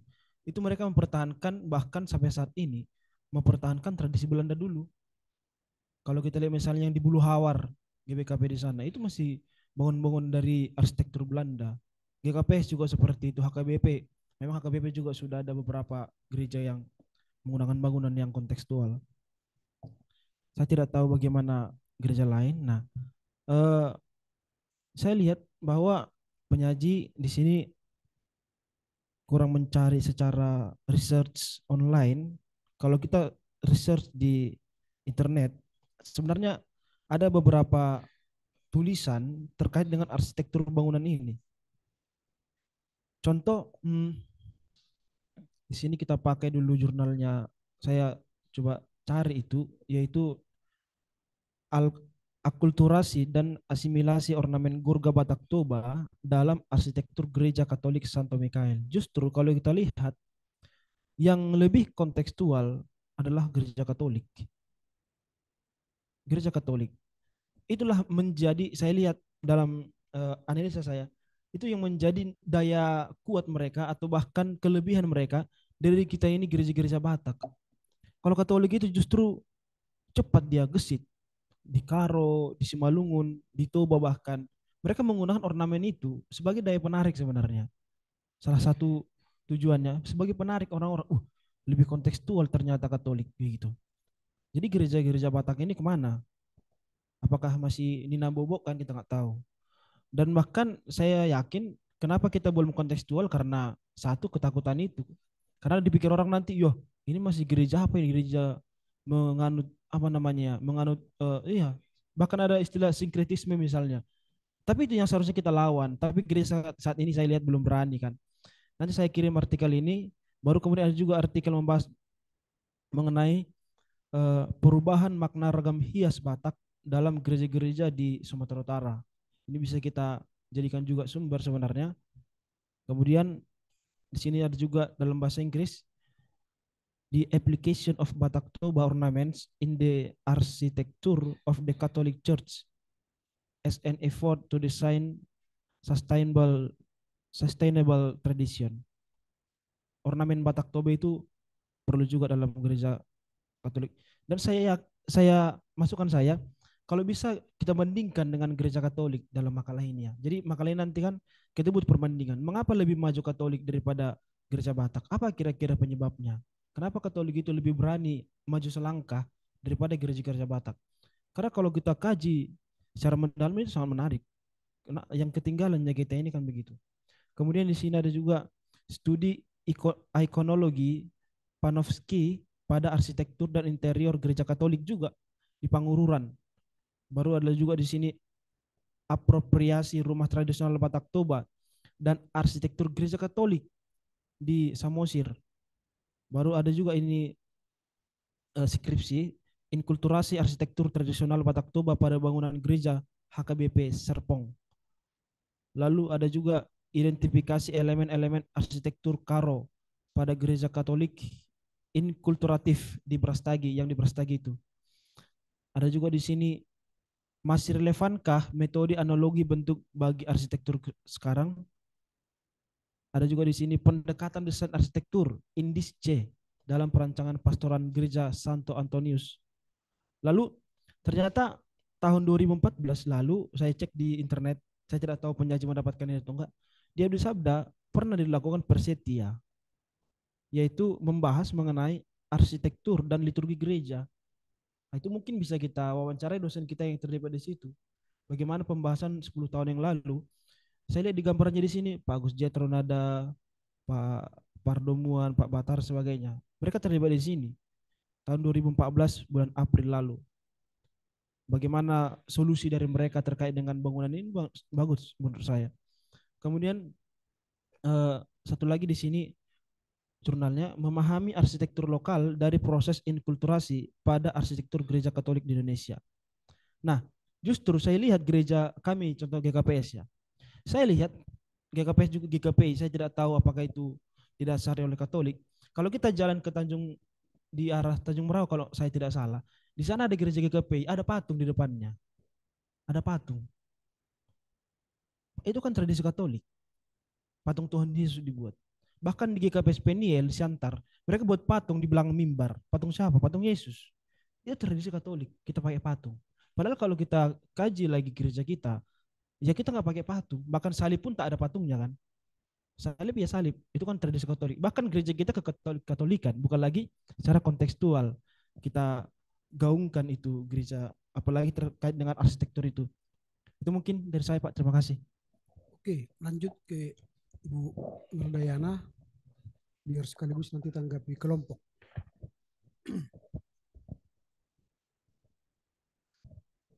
Iya Pak, saya hanya bertanya saja kan Pak. Oke. Tapi gini, saya mau mengatakan bahwa kalaulah ini kita agungkan dalam arti ya ini kan sumbangsi saran yang mau kita tawarkan supaya budaya itu tidak tinggal dengan ornamen-ornamen bagi gereja kita. Hanya masalahnya saya pikir ini perlu dana yang besar begitu. Apakah berdampak kalaulah memang itu dilakukan dengan ornamen Batak Toba tadi, kita kontekstualkanlah bentuk bangunan ini kepada gereja dengan model sebesar-besarnya, berdampak nggak itu dengan iman begitu? Kalau memang gimana dibilang, memang tujuannya tidak meninggalkan budaya begitu ya, tidak meninggalkan budaya. Tadi sudah disampaikan malah justru identik dengan okultisme di sana begitu, dengan ornamen-ornamen Batak Tobanya begitu. Apakah itu memang daya tarik? Apalagi kalau misalnya di Samosir sana banyak kali gereja, tapi lalapnya pergi ke apa? Ke ladang begitu. Apakah memang, nah usulan adalah tadi memang saran sudah disampaikan oleh penyaji bahwa itu perlu disosialisasikan begitu, perlu disosialisasikan kepada jemaat. Saya pikir ya memang kalaulah memang itu disosialisasikan, tapi kan berarti akan begitu ya, akan dilakukan terlebih dahulu disosialisasikan. Dengan modal yang sebesar-besarnya ini tadi yang saya anggap, apakah itu sangat berdampak dengan pertumbuhan jemaat begitu Pak? Saya pikir itu memang perlu pertimbangan di situ. Sekali memang tujuan tidak pernah dan tidak meninggalkan budaya. Terima kasih Pak. Oke, dua itu dulu silakan ditanggapi oleh para penyaji.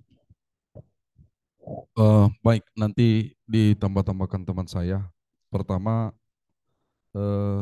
dalam kaitan pembahasan makalah ini, model arsitektur gereja yang dikontekstualisasikan dengan arsitektur tradisional Batak, kami membatasi dalam latar belakang masalah, yaitu dengan model Bevans tentang sintetik. Jadi yang kita lihat di sini, terima kasih tadi buat masukan-masukan Saudara Vincent, dan sebagian dari yang Vincent katakan sudah kami buat di sini dan menjadi sumber untuk penulisan makalah ini. Kemudian kenapa mungkin menjadi diskusi atau pergumulan bagi kita, khususnya gereja-gereja di Sumatera Utara ini adalah kita harus akui bahwa bangunan gereja kita di Sumatera Utara pada saat ini itu masih peninggalan dari bangunan Eropa, yaitu dari dulunya masuknya Injil ke Sumatera Utara. Nah, di dalam makalah ini ada dua tawaran yang kami berikan.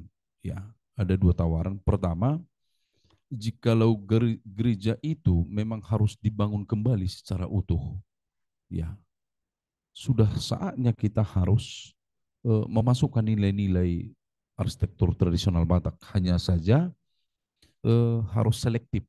Ya, kenapa kami buat tadi di sana filosofi rumah Batak itu ada karena memang ada hal-hal yang memang sulit diterima oleh pikiran kita dipandang dari kekristenan.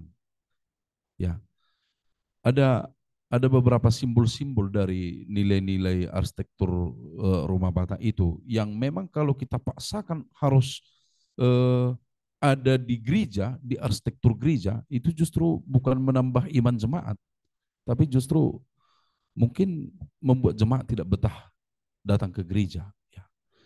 Nah, yang kedua, tawaran yang kedua, jikalau memang gereja itu tetap kita pertahankan sebagai seni atau arsitektur Eropa, mungkin gereja kita kan mengalami renovasi, ada renov kecil. Nah, dalam hal itu bisa kita masukkan nilai-nilai arsitektur Batak. Contohnya, kalau bangunan utamanya itu masih tetap menggunakan arsitektur Eropa, ya reliefnya saat ini bangunan utama itu sudah bisa direlief.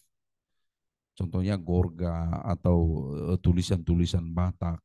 Atau sudah sering kita masuk ke gereja, kita lihat di altar, di atasnya itu ada ayat Alkitab tapi dari aksara Batak contohnya. Ya. Dan itu saya pikir mengingatkan bahwa nilai-nilai tradisional Batak itu, arsitektur Batak itu juga menjadi pintu masuk penginjilan seperti yang kita pelajari selama ini. Nah, yang kenapa kami tadi tidak memperbandingkan gereja Protestan dengan gereja Katolik, memang harus kita akui masalah arsitektur ini, khususnya perpaduan arsitektur tradisional Batak ini, kita harus akui gereja Katolik itu masih jauh mereka dari kita. Yang masih bisa kita buat contoh, ya pilot project di Sumatera Utara, itu gereja HKBP yang saat ini banyak dikunjungi orang di Parapat, di HKBP Parapat. Bahkan itu kalau tidak salah itu disebut rumah dua apa itu? Rumah dua segala bangsa, ya rumah dua segala bangsa karena memang bangunannya itu sudah dipadukan dengan arsitektur tradisional Batak. Yang murni, kalau kita bisa jalan-jalan, yang murni, tapi itu saya pikir tidak semua gitu. Yang murni persis sama itu GKPI, Gereja Katolik Pangururan Inkulturasi yang ada di Katolik. Itu sama-sama sangat persis dengan rumah Batak. Tapi seperti yang kita bilang tadi, simbol-simbol di rumah adat Batak itu tidak mereka masukkan semua.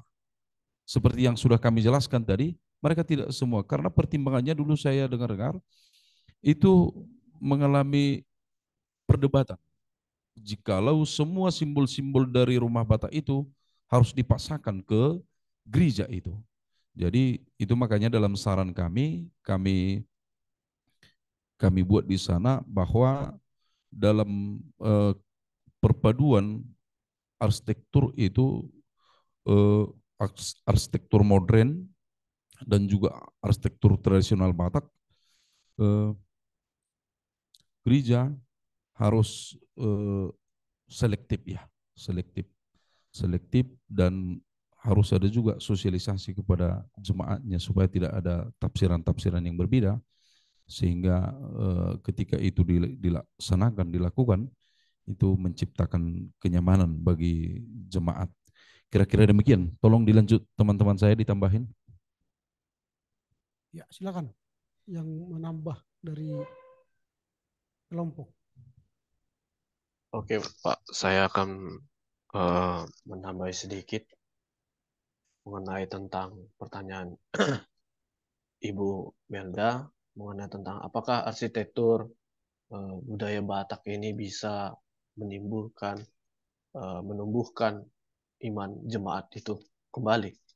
Pertama, untuk menumbuhkan jemaat, iman jemaat itu dalam berarsitektur kita harus melihat, ya, dalam sajian kami sudah kami paparkan dalam pengertian arsitektur itu.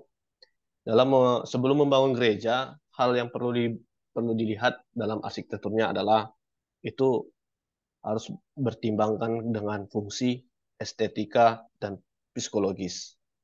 Nah, karena gereja adalah perwujudan sejarah dari hidup Kristus, maka nilai-nilai di dalamnya juga harus memiliki kesatuan dengan Kristus. Pentingnya sebuah rancangan yang matang agar gereja benar-benar memperhitungkan aspek-aspek seperti dalam teologis, filosofis, dan fisiknya. Kemudian gereja juga harus memperhatikan hakikat arsitektur interiornya. Kami sudah menyajikan dalam 2.3 itu, di mana pada dasarnya kita tahu bahwa ruangan itu merupakan sebuah realitas yang tak terbatas, tapi dapat dirasakan kehadirannya oleh panca indera manusia. Kemudian perlu diketahui bahwa tubuh manusialah yang menghubungkan batin dengan alam semesta yang berciri materi, di mana manusia dapat melihat, mendengar, berpikir, bercita rasa secara manusiawi. Oleh karena itu, berarsitektur artinya berbahasa dengan ruang dan gatra, dengan garis dan bidang, dengan bahan, material, dan suasana tempat. Kemudian di dalam desainnya, kami juga menuliskan bahwa desain interior juga merupakan suatu bangunan yang sebagai sebuah karya seni dengan bertujuan untuk mencapai keindahan yang mempertimbangkan aspek fungsionalnya, bukan hanya mempertimbangkan hanya aspek keindahannya saja, tetapi keindahan dan keartistikan suatu desain interior memiliki 5 unsur pokok di dalamnya, itu bentuk, proporsi, tekstur, dan warna dan gaya. Jika diterapkan demikian, maka menurut kami dengan adanya kolaborasi antara arsitektur dengan budaya Batak, maka itu dapat membantu iman jemaat itu dapat bertumbuh. Itu demikian. Bisa ditambahi lagi. Ada lagi yang menambah?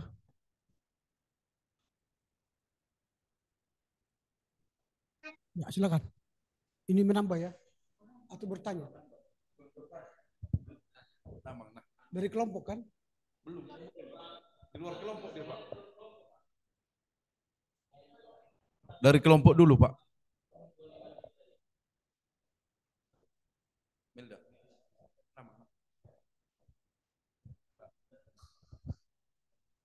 Oke, silakan.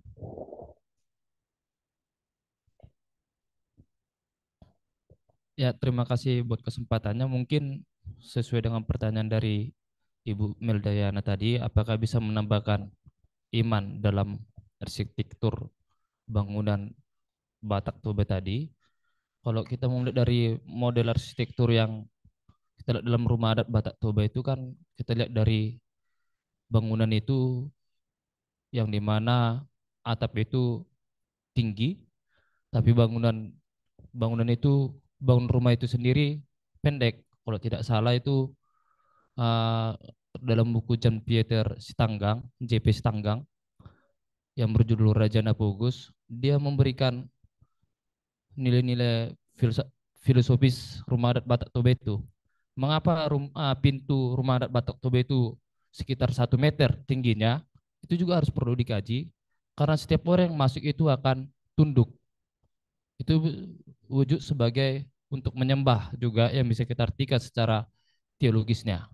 Mungkin ini bisa juga jadi masukan dalam bangunan gereja kita ke depannya, karena memang sulit kita mau mengatakan buat atap itu tinggi dengan kemiringan sesuai dengan bangunan Batak Toba. Kita buat bangunan itu pendek dengan pintu yang pendek sekitar 1,5 meter. Kalau Raja Jan Pieter Stanggang mengatakan agar setiap orang yang masuk ke dalam gereja itu terlebih dahulu menyembah Allah atau Yesus atau Tuhan yang punya gereja.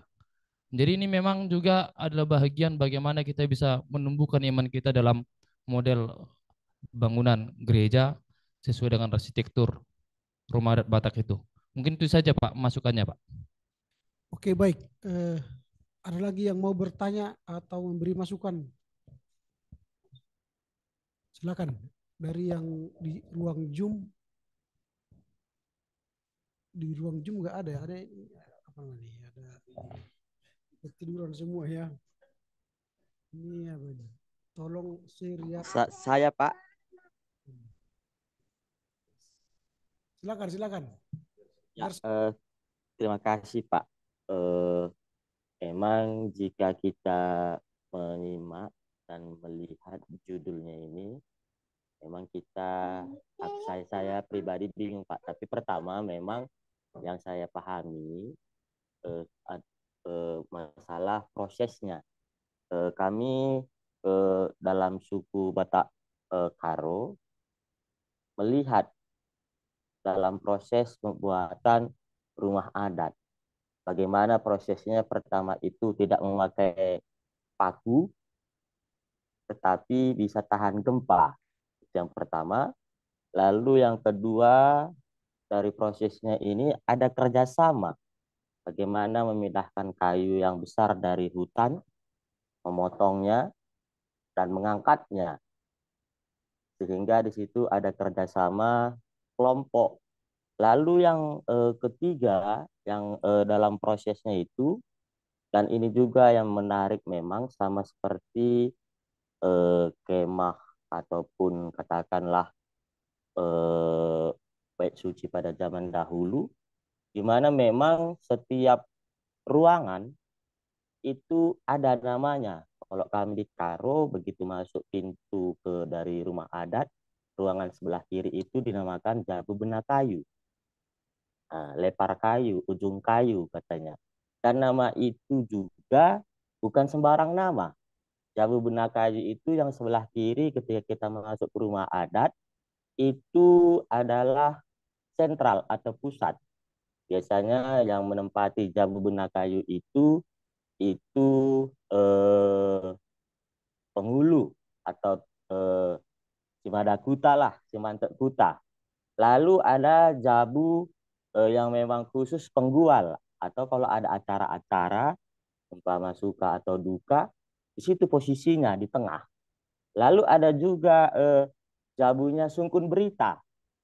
Nah, Sungkun Berita itu dia memang seperti informan yang memang dia dapat informasi dari luar atau informasi di dalam, siapa yang sakit, siapa yang meninggal, dan dia berfungsi untuk seperti informan kepada Jabu Bena Kayu, supaya ada yang sakit bisa dikunjungi, supaya ada yang sakit didatangi. Lalu setelah itu ada juga di dalam struktur rumah adat kami Batak Karo, rumah Waluh Jabu, ada juga memang rumah khusus Guru Sibaso. Nah, itu ada khusus. Nah, jadi memang jika kita lihat dalam konteks sekarang, apakah itu juga bisa berlaku dalam gereja kita? Artinya ada ruang-ruang khusus yang memang sekarang aja pun ini yang jadi memang pertanyaan besar.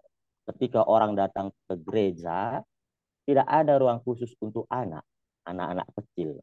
Toh yang memang dia usia-usia 2-3 tahun. Dan itu memang membuat menurut saya para ibu-ibu rumah tangga malas. Karena ketika memang anak ini nangis, ya kan? Semua mata tertuju kepada ibu tersebut, mengganggu ketenangan, mengganggu ketertiban. Sehingga tidak ada ruang khusus, ruang ramah anak, atau kita katakanlah sekarang merasa terbeban ibu-ibu yang usia 2-3 tahun anaknya datang ke gereja.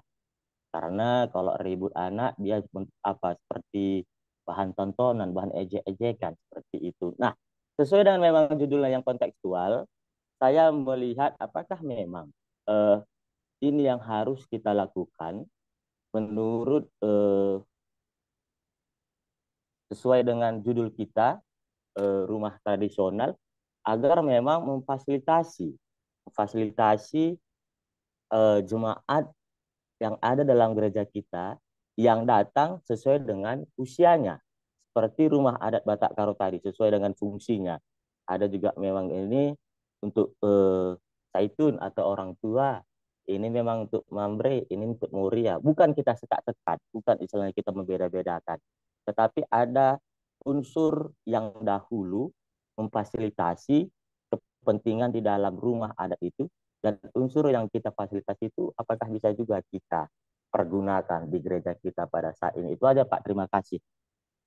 Oke, ada lagi? Itu dulu ya, silakan ditanggapi kelompok.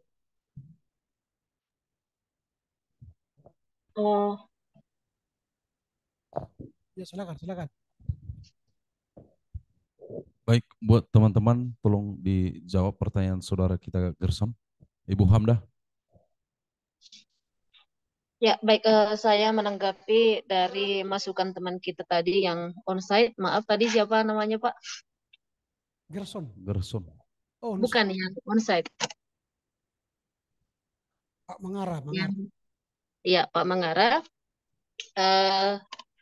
Soal pintu rumah masuk orang Batak ya. Iya.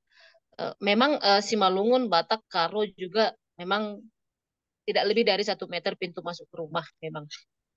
Dan itu difungsikan untuk setiap orang yang masuk menunduk begitu ya. Nah, tapi kalau misalnya kita itu masukkan ke arsitektur gereja saat ini, sebenarnya boleh-boleh saja. Tapi di dalam arsitektur gereja itu kita jangan lupa ada hal-hal yang perlu dan sangat penting kita perhatikan. Misalnya, gereja itu adalah bangunan di mana kita boleh bersekutu bersama-sama.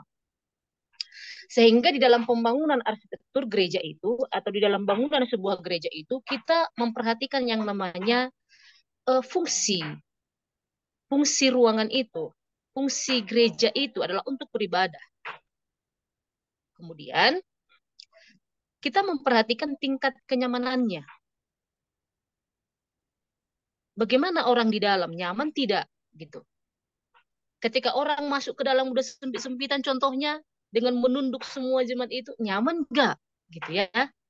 Memang benar itu untuk menyembah kan begitu. Tapi dalam hal bangunan itu hal yang kedua yang perlu kita perhatikan. Nyaman enggak dia gitu. Kemudian yang ketiga kita memperhatikan juga iklim.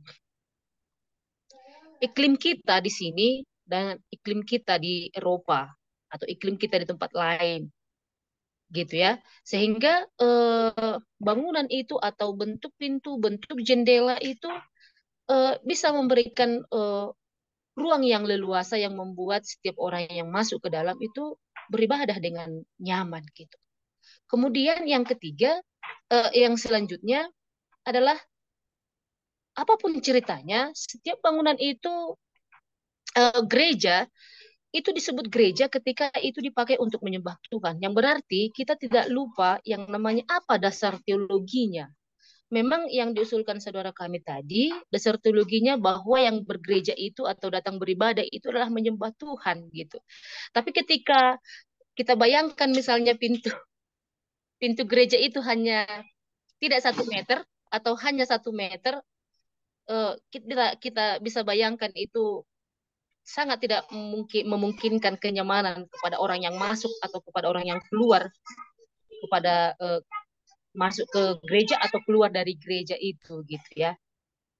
Memang gereja-gereja kita Protestan di Sumatera Utara ini tidak lagi seperti bangunan-bangunan gereja di Eropa pada zaman dulu yang tinggi, jendela atau bangunannya yang luar biasa tinggi kan begitu. Karena memang perlu kita ingat bahwa gereja-gereja khususnya Protestan itu sejak awal dari Eropa pun sebenarnya adalah gereja yang sederhana gitu, yang mengutamakan yang penting bagaimana bisa bersama-sama beribadah dengan tingkat jumlah jemaatnya yang bisa menampung jumlah jemaatnya begitu. Nah, itu yang bisa kami tanggapi dari masukan saudara kami. Terus untuk Bang Gerson, eh, benar memang ketika kita memperhatikan bangunan dari bangunan dari rumah-rumah adat Batak, eh, luar biasa ya. Dari segi bahannya, seperti rumah Batak di Simalungun ya, kalau kita perhatikan, eh, pondasi daripada rumah itu tidak dibelah.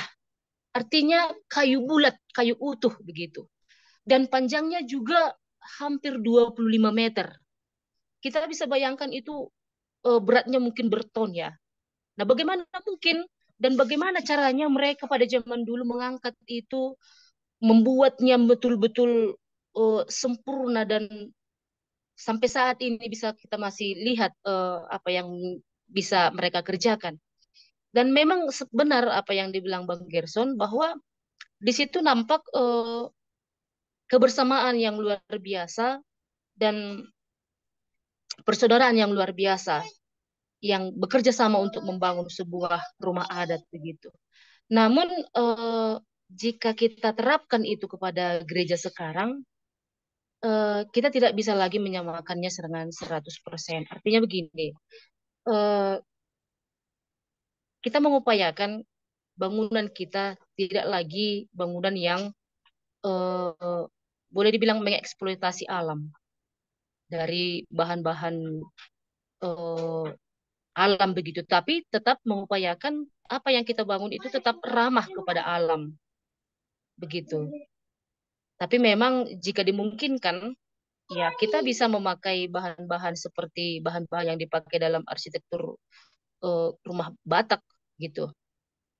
Tapi tetap memperhatikan apakah yang kita bangun itu tidak mengeksploitasi alam, tetapi kita usahakan dia memberi kelestarian alam, ramah terhadap alam, lingkungan. Oke, itu aja yang mungkin bisa kami kasih masukan, kasih tanggapan. Kami persilakan kepada teman kami yang lain. Oke, silakan.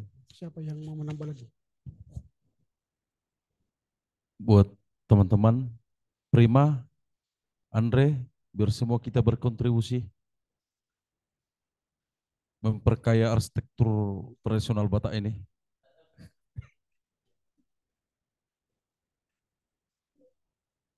Baik, mungkin nanti akan ditambahi teman-teman saya, ya mungkin masukan dari saudara kami Mangara cukup bagus, ya dari filosofi Batak itu juga, dan dalam makalah ini kami juga telah buat itu.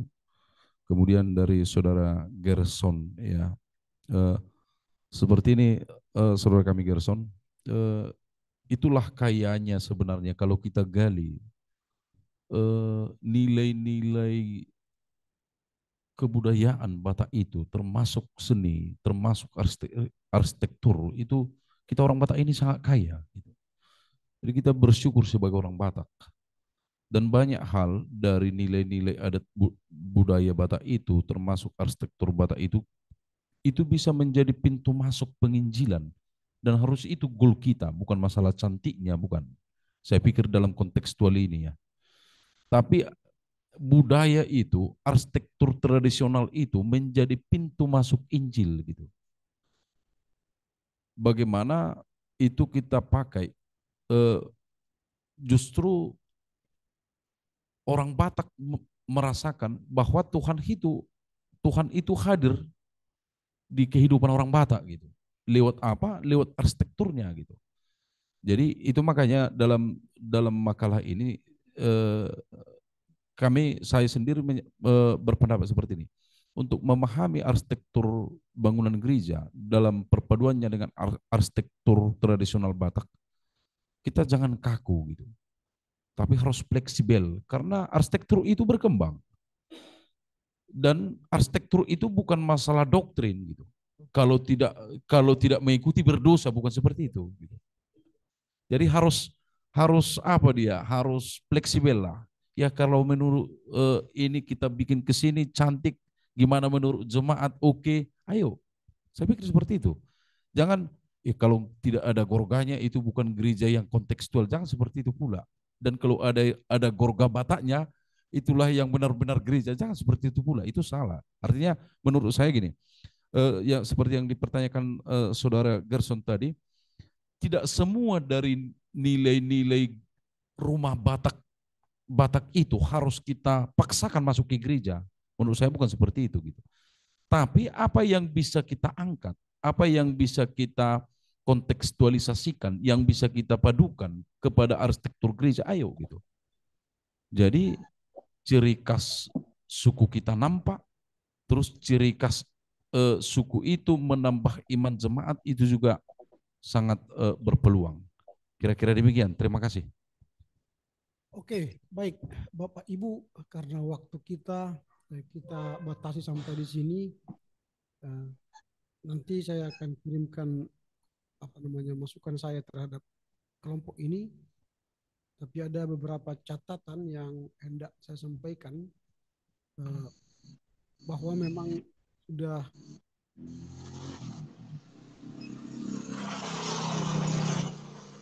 beberapa penyempurnaan di sana sini. Yang pertama, di rumusan masalah ada beberapa pertanyaan yang belum terjawab oleh kelompok. Mungkin tinggal penyederhanaan menurut saya nanti, karena materialnya sebenarnya sudah ada di situ ya. Misalnya jika berbicara bagaimana model-model gereja saat ini sudah dibahas oleh kelompok di poin arsitektur di muncul lagi pandangan ini ruang ini arsitektur dan susunan gereja saat ini sudah dijawab di sini. Tetapi ketika ditanya soal nomor 5 ini belum dijawab oleh berdasarkan model sintetis yang ditawarkan oleh Stephen Bepan. Nah, saya usulkan nanti itu dimasukkan ke poin 9. Di poin 9 ini ada poin mengintegrasikan yang ditawarkan oleh Bepan. Oke, Dang. Arsitektur gereja Batak saat ini. Nah, cuma dengan mempertimbangkan apa yang disampaikan oleh kelompok di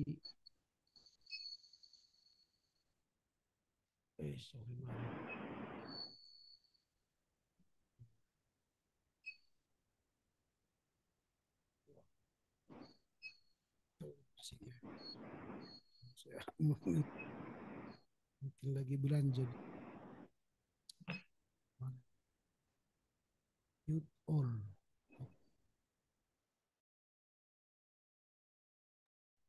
Ya, jadi nanti ditambahkan pengintegrasiannya. Nah, di sini sudah sebenarnya di sini saya blok, ini ada blok ya, saya blok nanti. Bentuk dan makna bukan ya di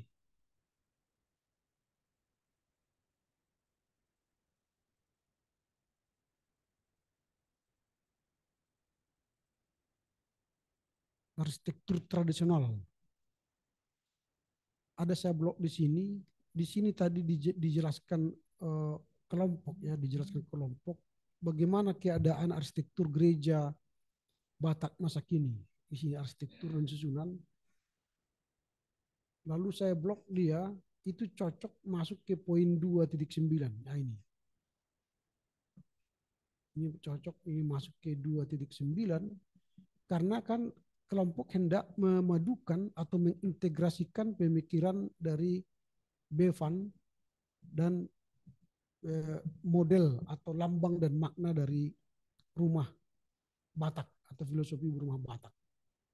Ini nanti masukkan ke bawah karena ini sudah bagian dari model sintetis tadi, tapi dengan tawaran neo-vernakular dengan mengambil contoh HKBP Parapat. Nanti dijelaskan bagaimana atapnya dan sebagainya. Sehingga nanti diperkayalah di poin 2.9 bagaimana tawaran kelompok kepada model arsitektur gereja masa kini? Apakah lebih condong kepada rumah Batak Toba atau menawarkan juga model balai bulun atau model jambur atau model bagas godang angkola? Ada banyak itu model-model rumah Batak. Lalu bagaimana ornamennya di dalam dan di luar, interior tadi. Artikel-artikel yang dikirim Vincent itu sudah banyak nanti menambah penyempurnaan kelompok. Dan memang kelemahan kita dengan Katolik ialah di soal di sini. Kita tidak bersahabat dengan alam. Bangunan kita selalu full book, ya, full bangunan. Dan tidak ada ruang terbuka untuk alam. Gereja Katolik, kalau kita lihat sekarang bangunan Katolik di mana-mana, pasti mereka punya ruang terbuka untuk alam. Ada pohon, ada taman, dan gereja itu asri. Kita, kalau tanah itu misalnya 500 meter semua bangunan. Gak ada pohon.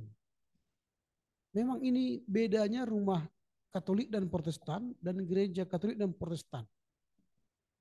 Kalau kita melihat rumah, ada di situ pohon jambu, pohon mangga, pohon rambutan, hampir 90% itu Katolik. Kita pastikan dia Katolik. Tapi kalau ada rumah 90 meter, tidak ada tumbuhan, yang ada hanya garasi, kita pastikan itu Protestan. Ya, jadi dari rumah saja kita sudah tahu orang Katolik atau Protestan. Dan dari bangunan gereja pun kita tahu dari jauh nanti itu Katolik atau Protestan. Karena memang Protestan selalu tidak ramah lingkungan.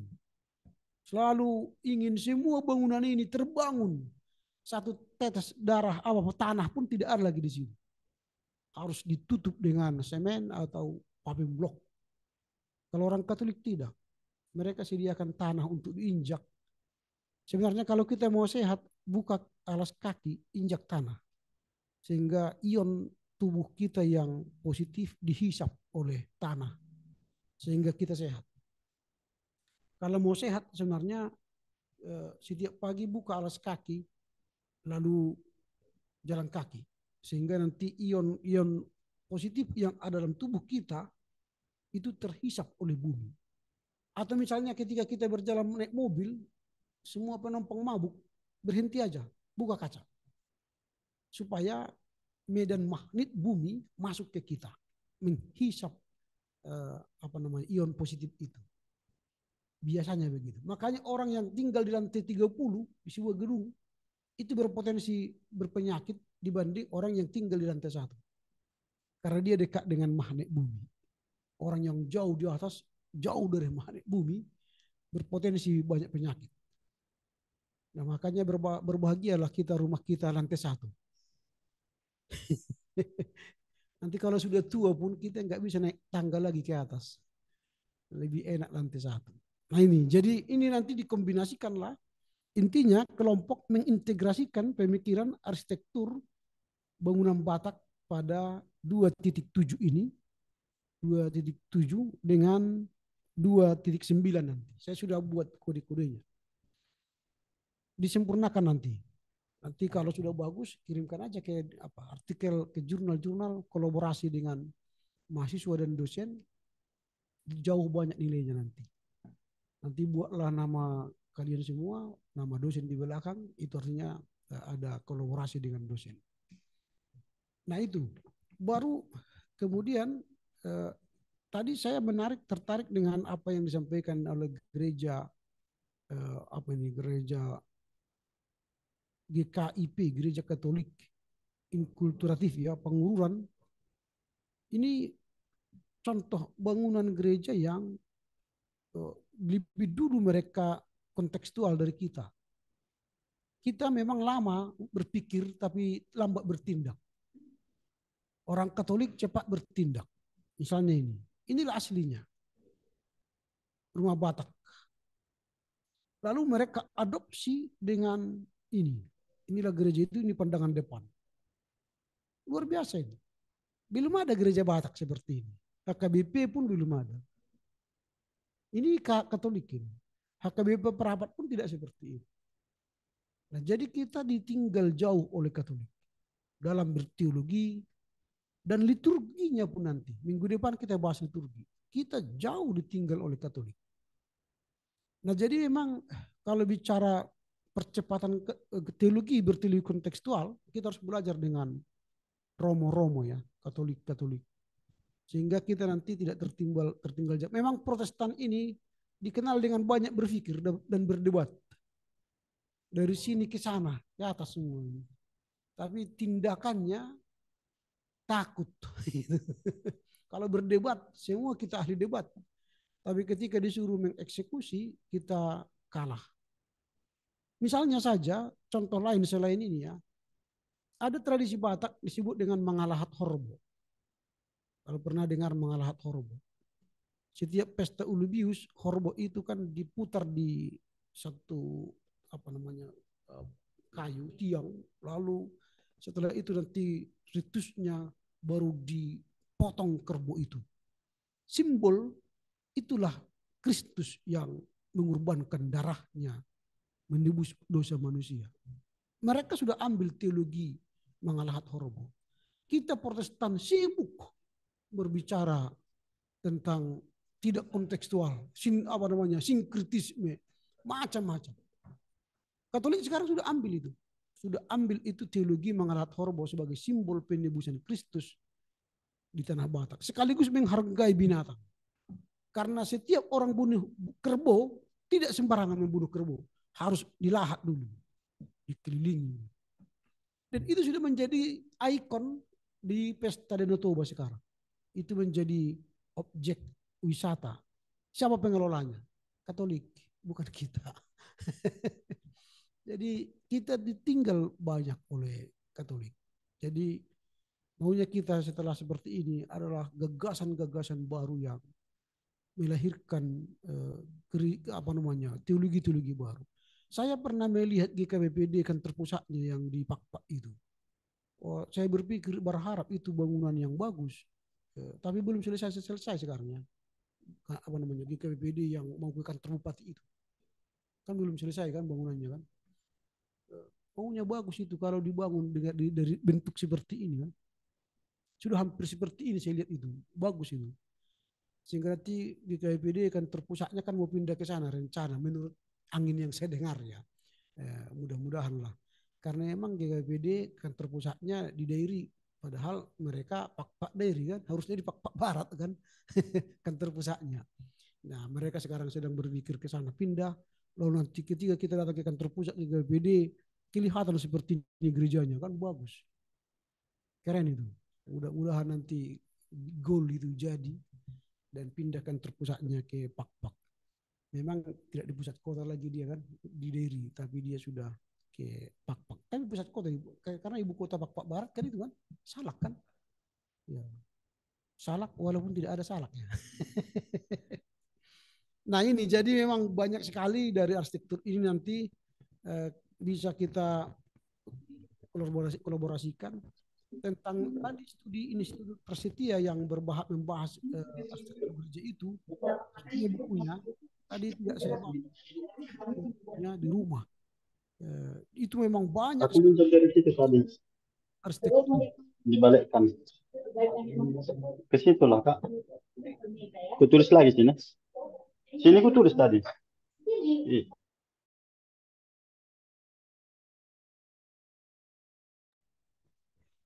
Ya, lagi belanja dia.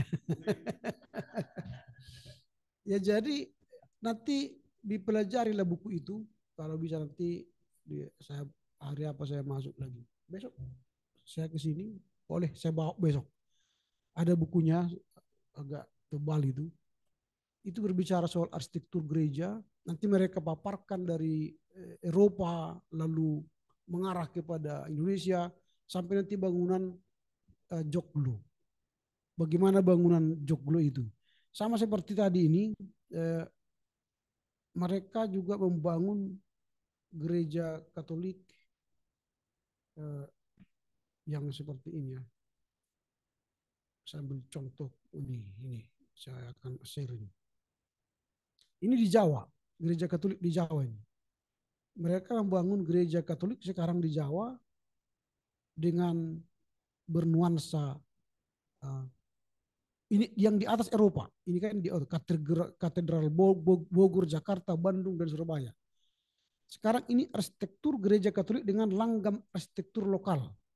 Gereja Samosir itu tadi kan. Gereja Teluk Dalam ini. Ini gereja Katolik Teluk Dalam.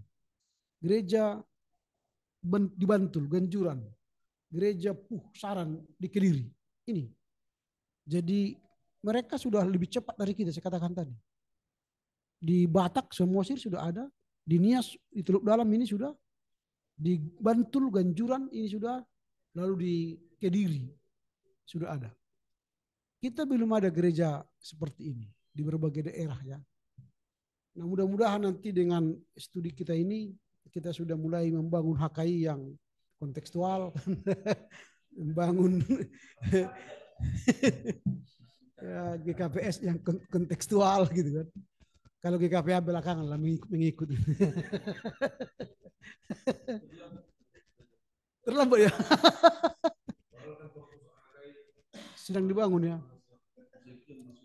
Ya harusnya dibangunlah kantor pusat yang benar-benar yang kita bangun kan konsep Eropa semua bangunan kita. Jadi seharusnya lebih banyak bangunan kita dari kayu. Kalau di kita memang menganggap bangunan kayu itu murahan ya. Tapi kalau kita pergi ke Australia, rumah mewah itu terbuat dari kayu. Bukan semen. Karena dari sana kan daerah dingin ya. Kalau daerah dingin lebih bagus bangun rumah kayu. Sehingga tidak dingin ketika dingin, tidak panas ketika panas. Karena dia bisa mengkondisikan rumah itu menjadi hangat di setiap musim. Oke, demikianlah pertemuan kita. Sudah ada mungkin abu-abu mau dipakai karena rapat ini ya. Rapat kami sekarang. Silakanlah kita tutup dengan doa. Rapat panitia Natal. Baik, untuk teman-teman dan juga Bapak dosen kita bersatu dalam doa. Terima kasih Tuhan atas waktu yang Tuhan berikan bagi kami. Kami telah mempergunakan waktu yang singkat ini Tuhan untuk berdiskusi bersama dan melihat apa yang kurang dan yang masih harus kami benahi dalam setiap pelayanan kami Tuhan. Kiranya Bapak dosen kami yang mengarahkan, membantu kami, mengisi kami, berkati Bapak kami, berkati kami juga anak-anaknya, dan lindungi kami Tuhan dalam aktivitas kami selanjutnya. Ini doa kami Tuhan, kami berdoa di dalam Yesus Kristus Juru Selamat kami. Amin. Amin. Oke, selamat siang ya. Siang Pak. Siang.